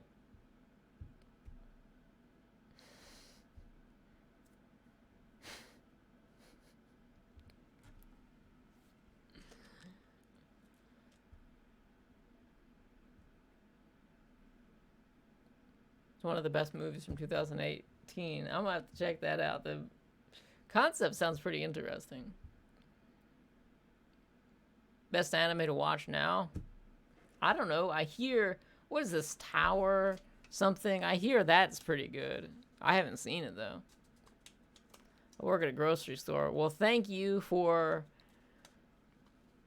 you know, doing that job, because somebody's got to do it. And without you, like, grocery store workers are one of the only things that is keeping this this country going right now. It's true. It's like, if it weren't for grocery people to stock the shelves and everything in grocery stores, then we would be in riots right now. I kid you not. Hey, Mike, what's going on? Okay, so 5 minutes. I'm going to set the timer for 5 minutes, the imaginary timer that I might forget about. But ask me your questions, and if you have any video recommendations that aren't relating to me having to watch something in order to do it, let me know about that, because I don't know what to talk about. I have lots of things to talk about, but I get the feeling like, nobody wants to hear that. Nobody wants to hear that. I feel like I have the totally wrong mentality and totally wrong personality type to be a YouTuber. Because on some level, to be a YouTuber, you got to have some sort of level of narcissism, I think. I think everybody, maybe to a certain extent, certain situations or whatever, I don't know. But I just feel like, who am I? Like, who am I to say these things? Like, what sort of authority am I on this? Is my life really that interesting for people to hear about? Am I really that intelligent, or do I really have insight into something that people don't have? I don't know. Humility is definitely a hindrance when it comes to YouTube. I'll just say that. If you're trying to be a YouTuber.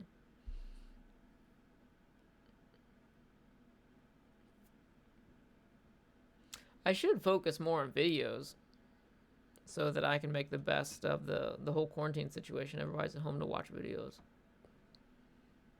Tower of God.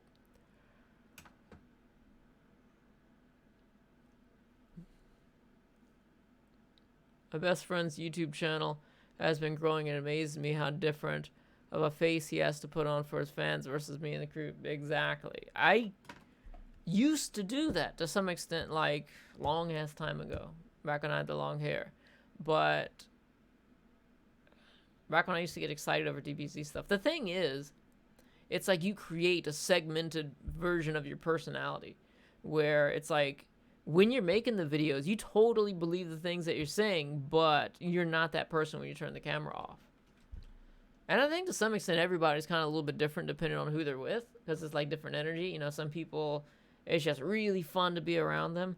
It's just hard for me to manipulate my own mood, I guess, and just be excited for a video. I feel like it's just easier to just be myself, which kind of hinders my ability to have a lot of things to talk about. Have I watched everything in my collection? No, I still have a lot that I need to watch, actually. Have you read The Bell Curve? Opinion on it if you have. Nope, I have no idea what that is, but I will Google it. I'm still, in terms of reading, the only things I'm reading recently, I've got the Red Book, but I'm putting that on hold. I felt like the Red Book would give me more insight into the into gifts differing, because Jung's work is what created what the MBTI is based off of, but the MBTI is more of a layman's thing, and Jung's work is more esoteric, I think. So I feel like maybe gifts differing is a better thing to read first. But I've been reading that, and I've also been reading I'm still going through my Bible read through because it's so big and it's so boring. It's so boring. Bell curve criticism. I don't know.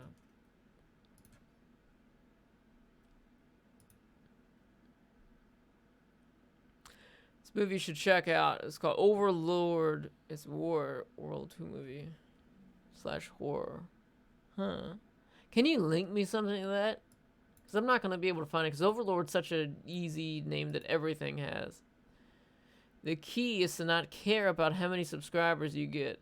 It's easy to be yourself and taking that strategy. I don't think that's the key. Because I haven't cared about subscribers in a long time. I haven't cared about subscribers since I can't remember. I remember when I changed up my channel and I was like, you know what, I'm not going to talk about anime that much anymore. I lost 10,000 subscribers. I was like, for me, the key is just make it and don't think about the impact it has. Like, say, for example, if I make a video, it's made from the perspective of something that I think would be a good video to make. But the longer I think about it, the more it feels like it's going to be a bad video. But I need to have faith in the version of me that had the inspiration for it to begin with. And not overthink it. Probably overthinking is a big problem that I have.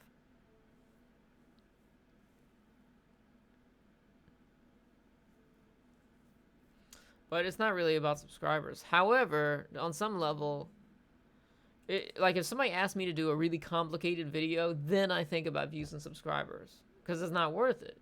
Because it's like I would put 8 hours into making a video that only makes me like 50 cents or something, you know.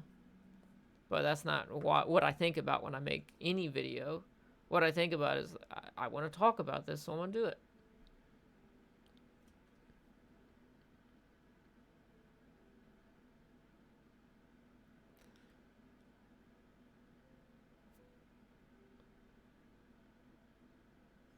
Informing people about what you know is a good reason to do a YouTube channel. That is true. Informing people about what you know, but to what extent do you know that you know what you know? When you make a video about anything, it's just opinions. That's it. It's just opinions. So what makes my opinion better than somebody else's? One of my viewers invited me to some anime convention that was taking place in like a Discord, and I was just thinking, I'm just one of those people. There's nothing that makes me different from the people that are attending it. Like, why would they want to hear me? I'm not a personality. I'm a person with a personality. I'm not a YouTube personality. Do I like the direction AniTube is going? I have no idea. Because I don't watch anime things. The only time that I'm ever interested in hearing what anybody thinks about an anime is either going to be A, friend, or B, one of my viewers. Not because I want some sort of echo chamber thing, but because those are the only people's opinions that I care about when it comes to anime. Like, I don't have to watch other YouTubers. I can start a live stream and say, hey, what do you guys think about this anime? And I trust the 092 more than some random YouTuber, or I trust Schmibble Schmab more than some anime YouTuber. Because these guys are just honest opinions, and they're not making a video trying to sell me something, you know, some subscription to some website, and they're not trying to give me some fake persona or something like that. It's a genuine interaction. So I'd rather do that. I don't want to watch. So whenever people link me YouTube stuff, and it's not from somebody that I already watched, like Black Critic Guy or something like that, I'm just like, I don't even want to watch it. I don't care what it's about. I don't even care. I don't care. And I guess to some level, that also, I was thinking about this today, that also feeds into, I do a lot of overthinking in these live streams. I guess it's a window into my mind. But I was doing some thinking about this today. I used to, in my height of my career for doing YouTube, I had a group of people that I was with, that I talked a lot with, and they inspired me. They really did. Like, I remember for Neverworld was one of the guys. He got me to, I was always like, I don't need partnership, but he inspired me to pursue partnership, and he was kind of the person that's pushing me and to make other videos like that. But after I broke away from pretty much everyone, and I'm kind of a loner, it's like, I'll sit here and I'll look and I'll get like a string of messages, and I don't even want to. I don't care to respond. I feel like I've become that asshole. You know, like, oh, that asshole. You don't talk to nobody. It's like I'll see a message. I'm like, I'll get back tomorrow. Sometimes it depends on the person. It depends on the topic. I like short little messages that have a lot to them, but you know, some people type of paragraph that's like can be condensed down to 2 words. I don't know. I feel like I'm in my comfort zone. I'm in my house. I'm in my pajamas. You know, I'm just chilling. I'm not trying to be answering a bunch of questions. But actually, right now I am. But now that I'm on my own, there's not really a lot of things that are inspiring me and pushing me. So that's one thing that people have that, like, I watch the eBay community too, and it's people like RVA Flips and Garage Flips, and, you know, Lonnie. They got this community going on. They're all kind of pushing each other, but I'm kind of on my own. And most of the content creators, all of the content creators in my community are smaller content creators, and it's kind of hard to get somebody that's inspiring you from somebody that's so much smaller. Not that there's anything wrong with their channels or anything. Welcome to the NHK was adapted from a book. Nothing similar will ever be made again. Not necessarily. Welcome to the NHK was adapted from a book, but it was created with inspiration from an experience. And there are lots of people with experiences like that.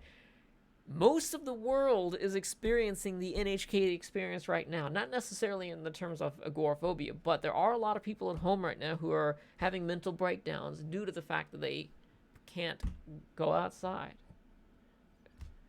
And I feel like the message of welcome to NHK was misunderstood by a lot of people. Especially a lot of people who make modern anime and think hikikomoris are cool. I was in a hikikomori group, and I was talking to these people, and I feel like the difference between a Western recluse and a hikikomori is mental disorders, honestly, 100%. And I'm not trying to point the finger or belittle Japanese hikikomori, but there are a lot of people in that group that just ain't right. And on another level, there's a lot of pride associated. There's a lot of pride with people in general. Like, this is the thing, it's hard to tell people the truth because you got to compensate for the pride and think about, I want to tell this person something in a way that will actually make a difference and not offend them at the same time.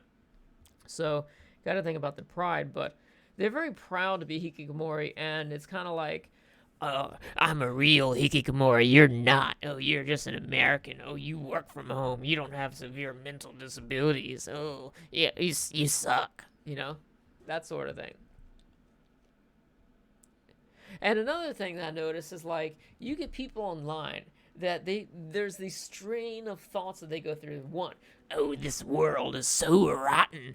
Oh, it's overpopulated. We were long due for a plague or something in order to wipe everyone out of the world.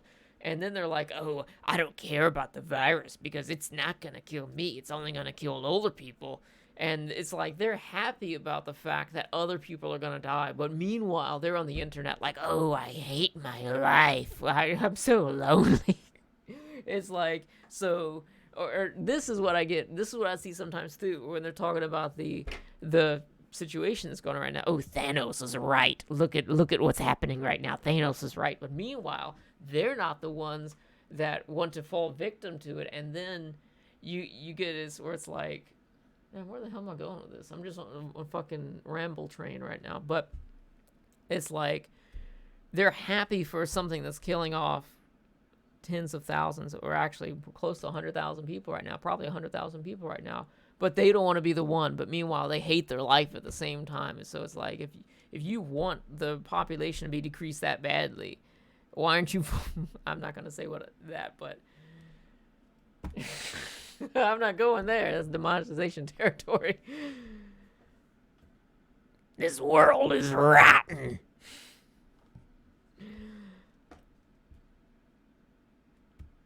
What drives me to do what I do? What do I do? Like, what is it that you're referring to? Because I don't know if the things that you think I do or what I do. I wake up one morning and I feel a certain way and I find a way to do it. I have the freedom to do these things because I have not I do not have obligations that a lot of people have from their years. I don't have a family. I'm not married. Like, I don't have obligations really to other people. So, in one essence, yeah, I made sacrifices in that regard. Not necessarily consciously. But in the other, I'm free to kind of just do whatever I want. Like, if I want to wake up at 4 o'clock in the morning every day, that's fine. If I want to shave my head or cut my hair on camera, that's fine. It's not exactly something that I'm totally happy with, but at the same time, it's what I have, so I have to be happy with it. Seppuku isn't demonetized, right? Yeah, you can say seppuku. It's like, so I'm not gonna even get there. Not necessarily about demonetization, but I don't want to be the type of person that says those things. But if you're going to be one of these people that thinks the world is overpopulated and wants people to just vanish, then you should at least do your part and make sure that your life is damn worth livable, right? It's like, oh, everybody else, they can go. Not me, because I'm too busy being miserable. Helping Hikikomori regain their honor. Yeah. I really wanted to make videos and help out people in that situation, but I feel like everybody's in that situation right now, where it's like they're just stuck inside. I had other videos that I wanted to make, but I ended up just following stocks and playing Minecraft all day. Fucking loser. Oh, I have such a problem. I need to quit Minecraft. I need somebody here with a damn taser or a dog choker collar. I'm sitting here in Minecraft playing on a player economy based server while I'm watching the stocks, just to keep my hands busy. But I'm focusing on my store there. Meanwhile, when was the last time I listed something for my real store? When was the last video I made? Like, what the hell am I doing? I need somebody there with a taser to keep me on track. Like, Bob, you're slacking off again.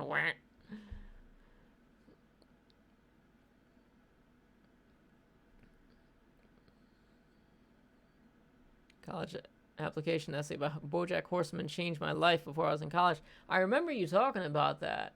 I think that was you, anyways. Do I want a family? I think it'd be nice. I would be fine with just being married and then maybe not having a kid. But if I have money to afford a kid, then that's fine too. I'm definitely not going to choose to have a kid if I can't afford it, because I grew up in a situation like that, and I'm definitely not going to choose to bring somebody up in that situation.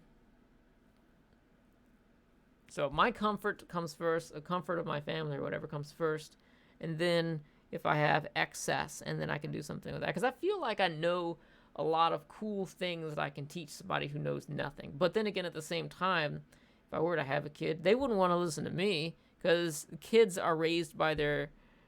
Unless you got like bukus of money to set your kids straight and make sure that they get the correct really strict education or whatever.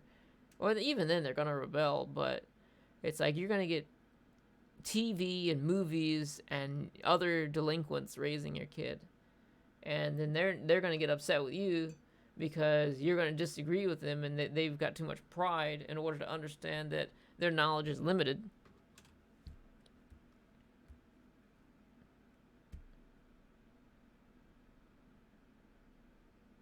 Spend 24 hours straight putting 12-hour shifts talking about being irritable and on edge. I can imagine, dude. Yeah. Hauling around big machinery like that too.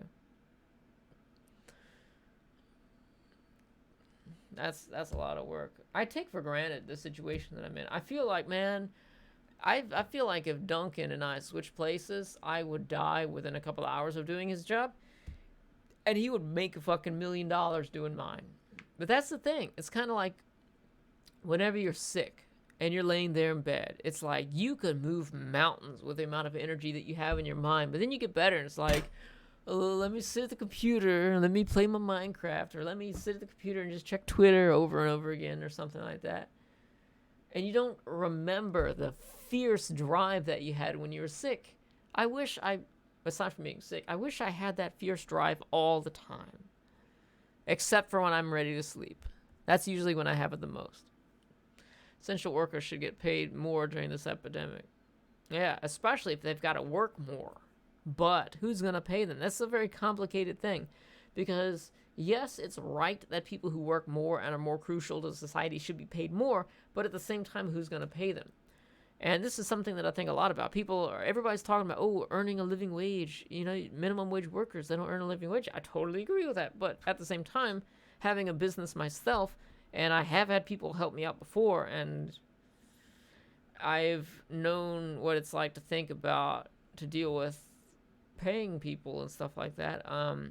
It's not exactly easy, because the amount of money that's provided to the company is only provided in scale to what that person is earning, if that makes any sense. Like, they're only doing jobs that are like, everybody delegates downwards, and they delegate downwards to people who have the ability to trade their time to do the things that the person above them doesn't deem as being worth it. As rude as that sounds, I know it is, but that's what it is. Like, your supervisor or whatever you do, it's not worth their time to do what you're doing. And their manager, that's how they look at all these things. You're just like a warm body to do all these things. I think people should be proud of their job regardless of whatever it is, because I know for a fact that I don't have it in me to put up with fast food working, or working as a waiter and remembering everybody's orders, or doing a janitor stuff. Maybe people might look down on those jobs, but I think the people who work those jobs have something that I don't, and I would not be able to do those jobs successfully. I would quit, and I just wouldn't have the resolve to do that.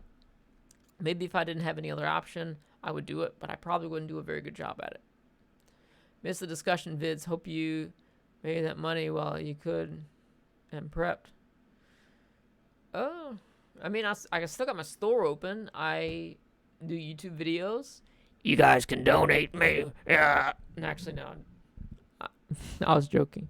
But I've been doing stocks lately. I have my store. I do YouTube videos. I get like $100, couple $100 from YouTube stuff, counting donations, So I'm pretty smooth. The only thing that I'm worried about in my immediate future is paying taxes, because I didn't file my taxes yet, and that's going to cost like $1,000.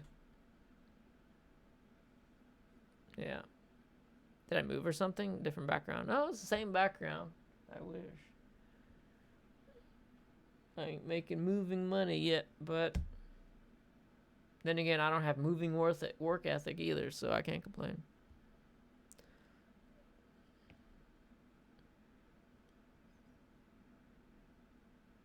Yep. So I think I'm gonna get going here. Raid Shadow Legends sponsor. This video has been brought to you by Raid Shadow Legend. You get your free trial on Audible and Crunchyroll, and I still get people messaging me on my email trying to sponsor me, but I don't even respond. I look at it just the humor, and I look at the email and I think to myself, what the hell is wrong with you? Why are you trying to give me money? Like, I don't really make videos that often. I don't make enough videos to make myself money. How the hell do you think you can skim off the top and get some popularity from me? I don't know what they're thinking.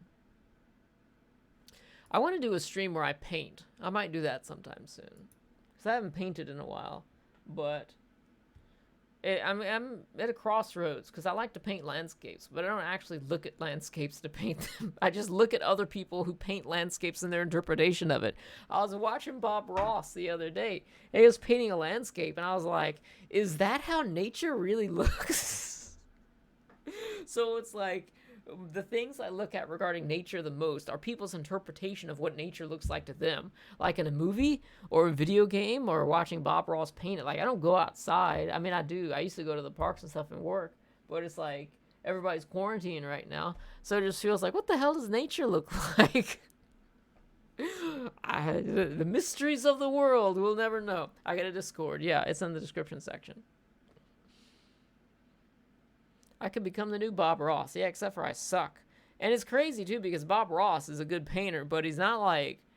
He's kind of like a beginner tier painter. Like, if you look at his strategy, his technique, and his the things that he paints, he's really beginner, but he's the most popular painter out of the past several decades. Which is crazy, because I look at people on YouTube that do painting videos as well. I subscribe to them.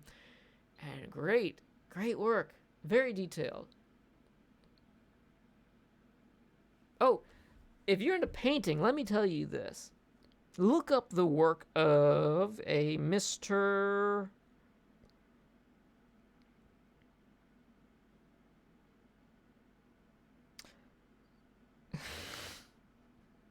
I don't know. I don't know his name. Damn.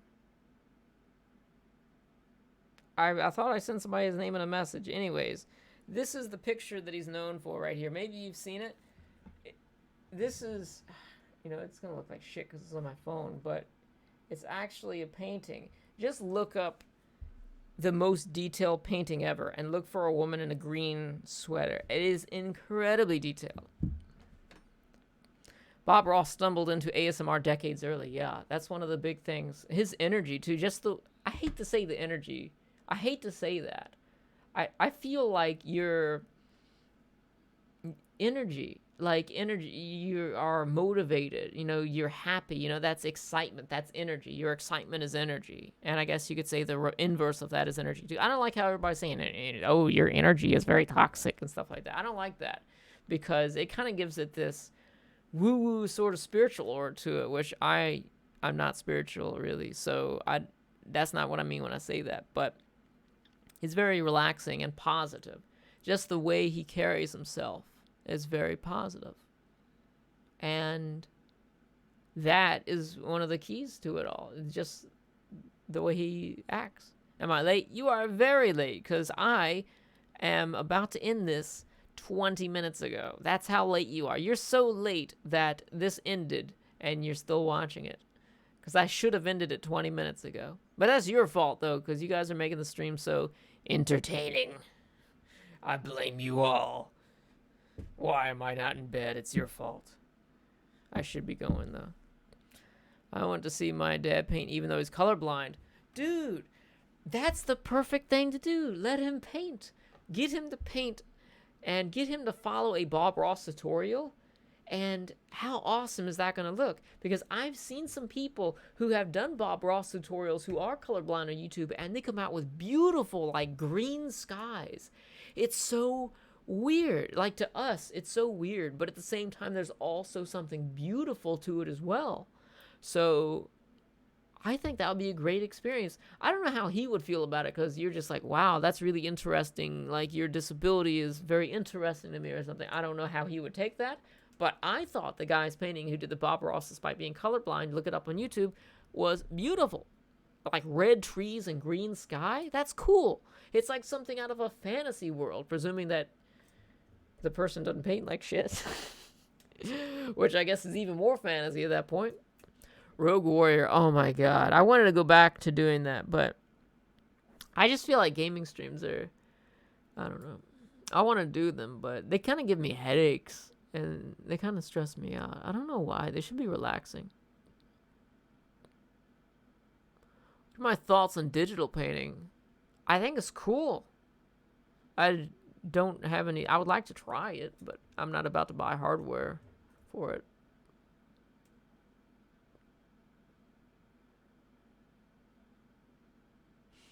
Maybe the outside is an illusion and Bob Ross painting is the real world... is what the real world looks like. Maybe Bob Ross is God. And when he says he can create the world he wants, he's creating it. And when he talks about God in his videos, maybe he's talking about us because we're the ones that give him power by turning the TV on. Maybe you could try writing a book. YouTube audience is a good way to sell copies. Maybe. How many people would honestly buy a book from me, though? It's like, okay, Bob, you wrote a book. Everything that's in this book is in your videos or in your live stream. Why do I have to pay for it and read it when I can just listen to it? I could sit here and make a series of 15 videos, and that could be a book. I have read books from various YouTubers. Like, one good book from a YouTuber is... what is it? I don't know. Shit. Time to go. What the hell was it? It was something about... Damn.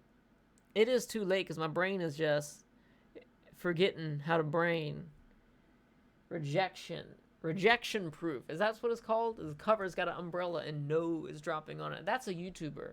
Rejection proof. Something. Just look up rejection proof. And Look for that cover I just described. That was a good book. Fictional story. I could do a fictional story. The only thing is, I don't like to read fictional stories.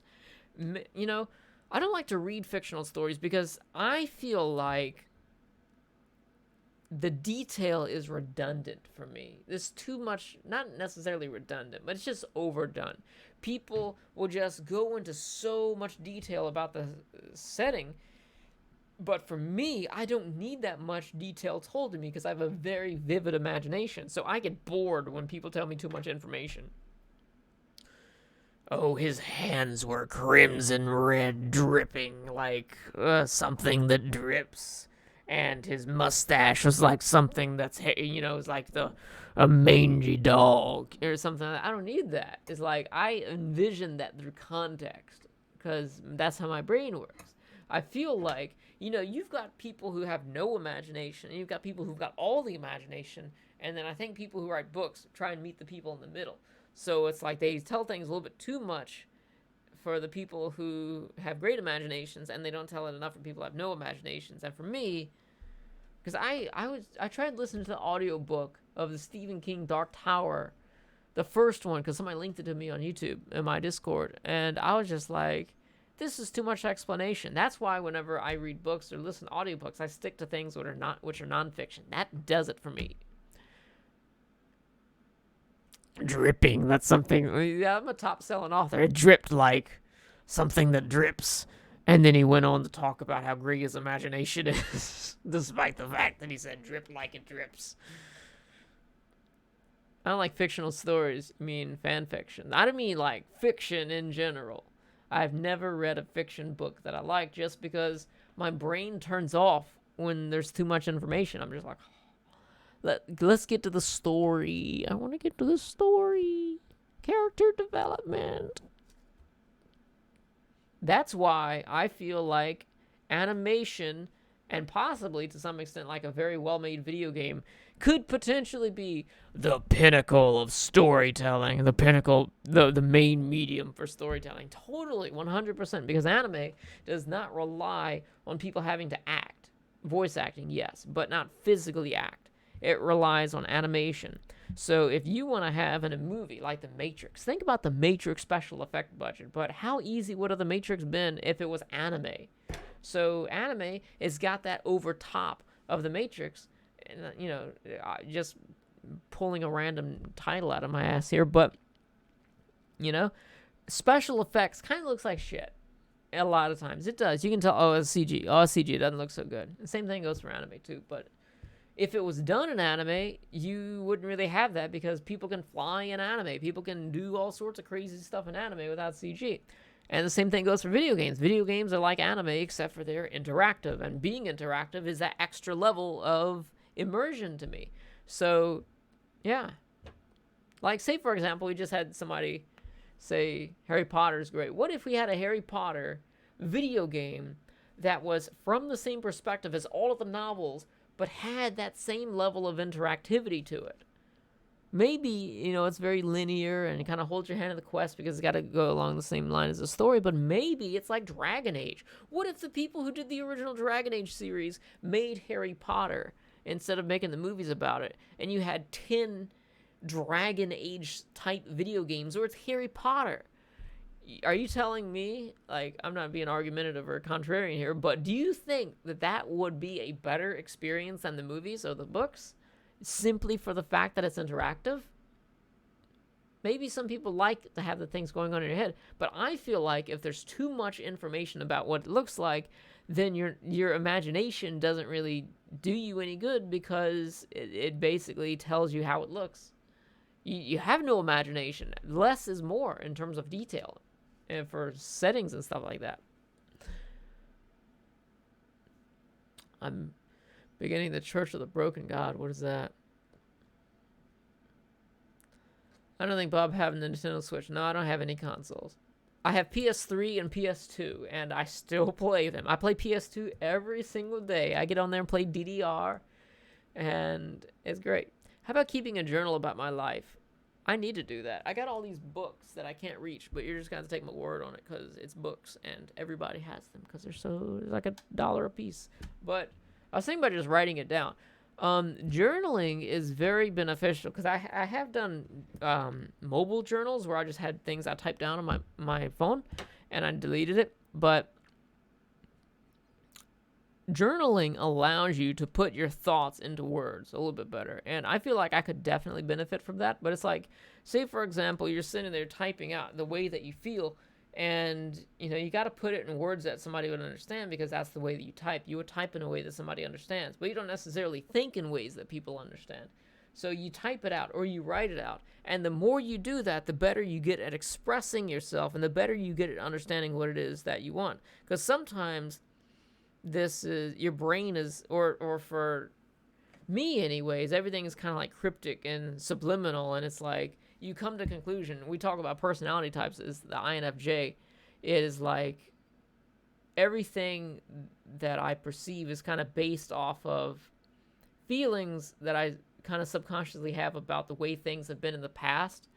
So I make my future predictions off of that through picking up various different like clues and stuff like that, like somebody's body language or whatever. I know some people don't really put too much stock in body language, but I feel like to some extent it is valuable.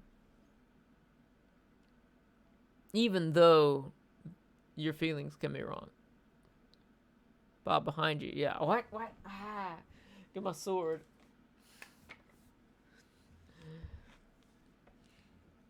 Somewhere back there in his collection is Asa Akira photographs.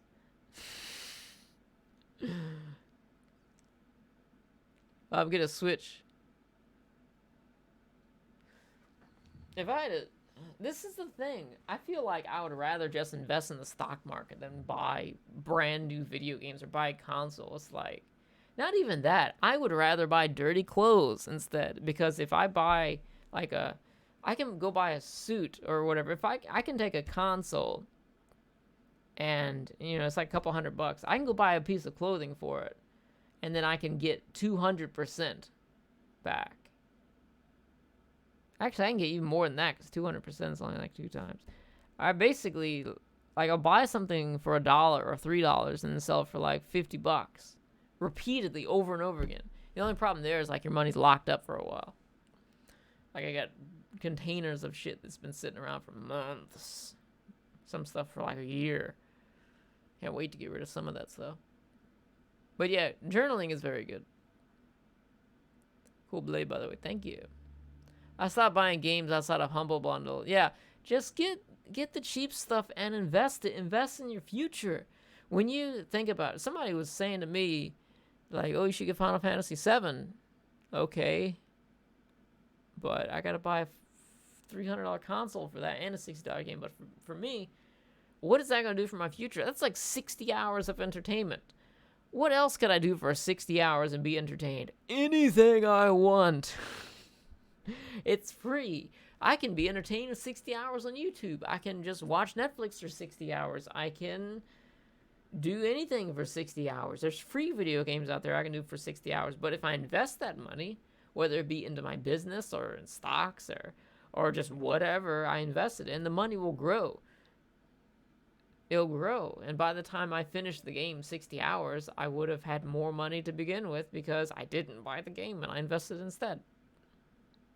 Just torrent games. I am not a big torrent guy for games because I feel, part of me feels like, man, I really want to play these games. I really want to play Monster, when these games came out anyways. I really want to play Monster Hunter. I really want to play Code Vein.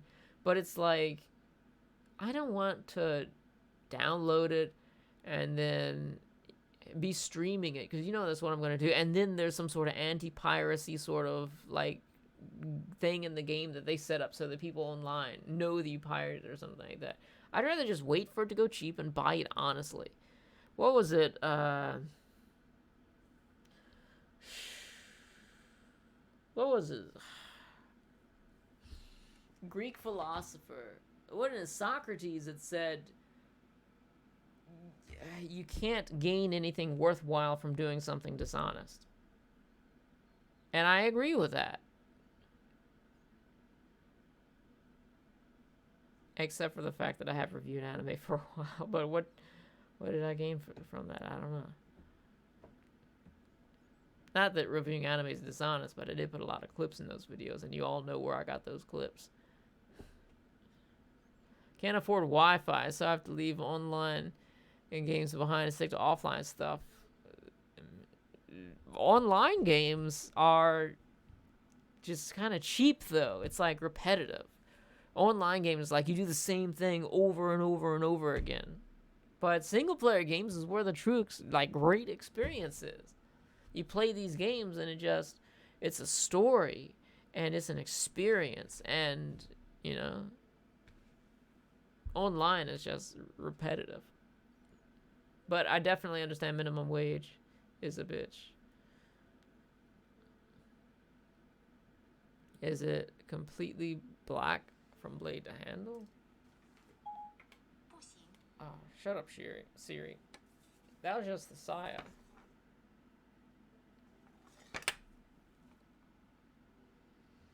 I have that next... Oh, I have these books here. These are the books that I buy for journaling. And also everything. I've got these books here. You buy them in bulk. This is for, like, tax stuff. I keep track of all my taxes and stuff there. One of these is a Chinese journal because I practice Chinese. Man, I get depressed every time I think about my Chinese learning because I'm still not proficient yet. And it's not like I don't try. It is kind of like I don't try lately. This is, but it's just where I repeat the same character over and over again. It's not the better one I'd want to show you. But yeah, I just don't have the best tools for it. But that's just an excuse, and I'm aware of that. What can you do for 60 hours? You can... you can check. I guess you can do that for 60 hours. You're going to need some ointment, though, because you're going to get some friction burns. I joined the military for a paycheck. Escaped minimum wage. That's great. Wait a minute. You said... Was that you earlier? Was talking about minimum wage? No, it wasn't someone else. Yeah, okay. Escape minimum wage. Yeah, the military is it's a way to do that. I don't know about great way because I can't speak from personal experience. I know it's a good opportunity, but it also has got its downsides as well. Just thinking about, you know, like the homeless vets, and you think about veteran suicides and stuff like that, but that's not everybody's experience, I know. But if you can go through it and get something good out of it, then that's great.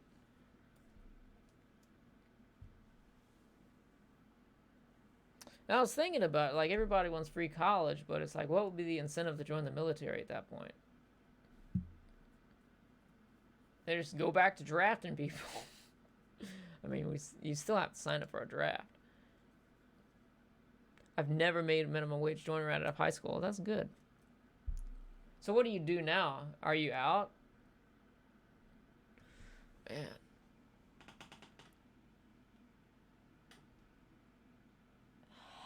Decompress my back a little bit.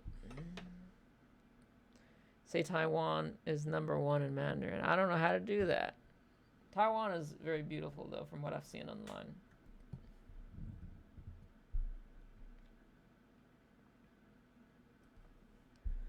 I should have bought some weights before the outbreak. Now I have this crappy treadmill and almost fell while running on it.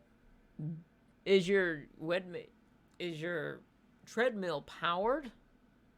If so, then that's good. If it's not powered, I would maybe not do it because you're just putting more wear on your body because it's harder to do it, I think. Because I used to have one of those at my old job, and I used to mess around on it.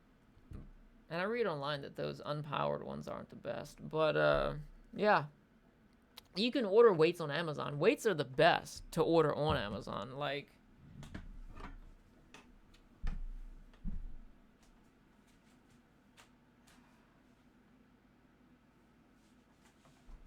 I get these right here. This is like a 25-pound. You get them in, I think they're singles, but I got like a 30 and resistance bands and stuff. But the price is the best on Amazon because you get free shipping. Yeah, you get free shipping on it. But the only thing that I would recommend if you buy these off of Amazon is you gotta wipe them down because they're gonna be really greasy.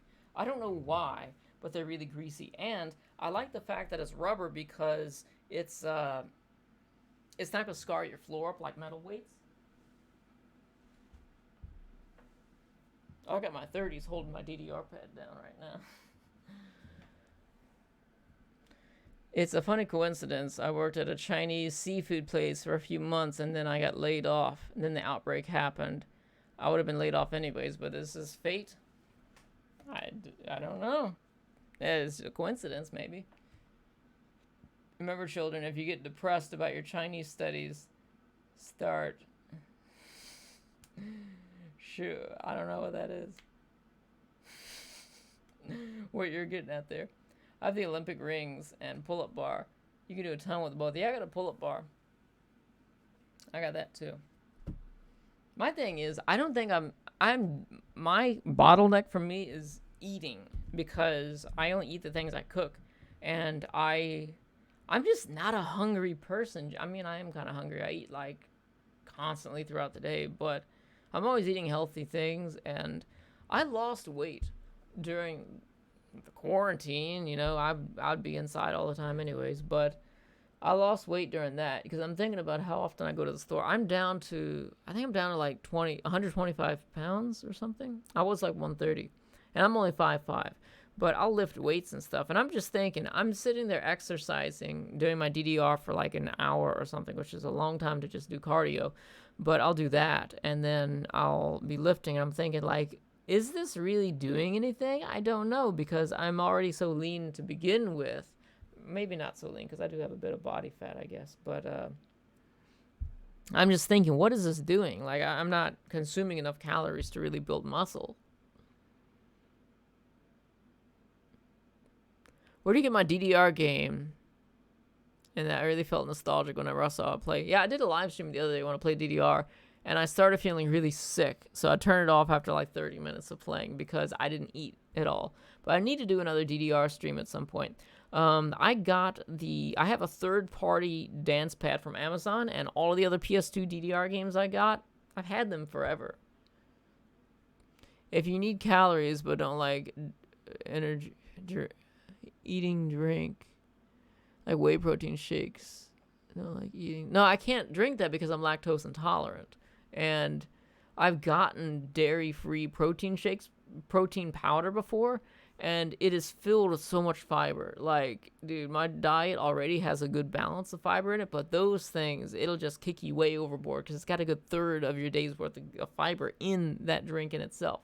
And it kind of tastes like shit because I can only find vanilla flavor. And I really don't like that. I like the chocolate.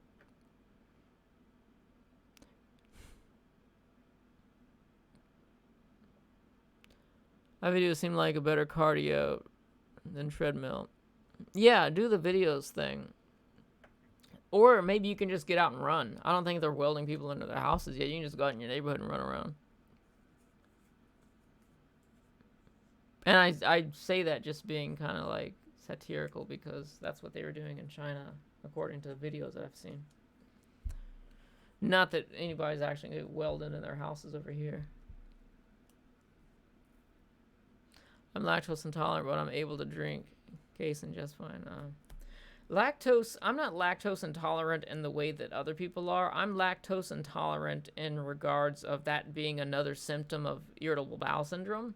So when I eat, what happens when most people eat lactose and they're lactose intolerant? They can throw up or they can get diarrhea or something like that. But for me, I just don't digest it, and it causes a lot of bloating, it causes a lot of pain, and it can last for 3 or 4 days.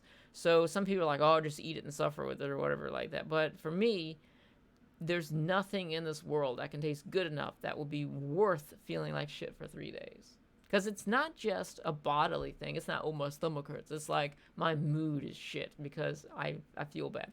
This is one of the things I try and convey to certain people because my mood has changed so much since I became more physically active.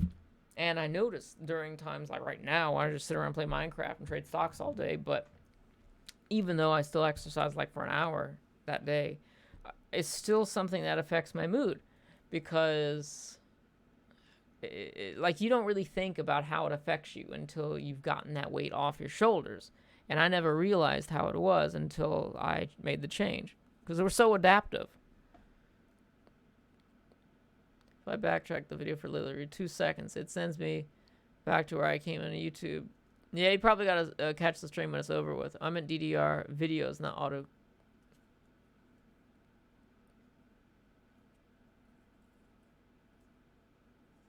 DDR. Oh, yeah, DDR seems a little better than treadmill. I mean, I wasn't competing with you or anything. I was just saying that's what I do. I think regardless of whatever equipment we have, we just have to do what's in our best. If you just sit there and do jumping jacks, I mean, you can do jumping jacks. It's kind of annoying because you're like this for like however long, but that's cardio. Like you can do that. You can do something in place, like run in place or something like that. You know, we all have some way to do it. Like our body is just weight, and we can do body weight. The more we expend energy in order to move our body, it benefits us. Like, I see some people that are like really big on TV or whatever. And I just think, if that was me, I don't know what I would do if that was me, to be honest with you, because it's not me. And I am not really like that great when it comes to my exercise routine in general. Like, I just do it. But I don't really push myself to do it like a lot of people do it. But I feel like I would just sit there at the desk and just flail my arms around or whatever, because that's burning calories. I used to play Just Dance a lot when I was a kid. I used to have so much energy that I would play DDR all day long on heavy difficulty. I would sweat up a storm. And I don't know how I had that much energy on heavy all day long, sometimes with ankle weights. I'm talking about from like 9 o'clock in the morning to 9 o'clock at night, just straight. I never needed to cut my toenails because they would just wear down from playing DDR. Favorite song? I don't really have a favorite song, but I have been listening to a lot of music lately. I've been getting into music reaction channels. It's been interesting to go back and watch people react to some of my favorite songs. Like some of the bands that people don't know anything about anymore, or the bands that have totally changed. Like I watched somebody go back and watch reaction videos for old Kill Switch Engaged, or like Mushroom Head or Mudvayne, you know, like old things that I used to listen to and I really love. And the reaction's like, wow, this is amazing.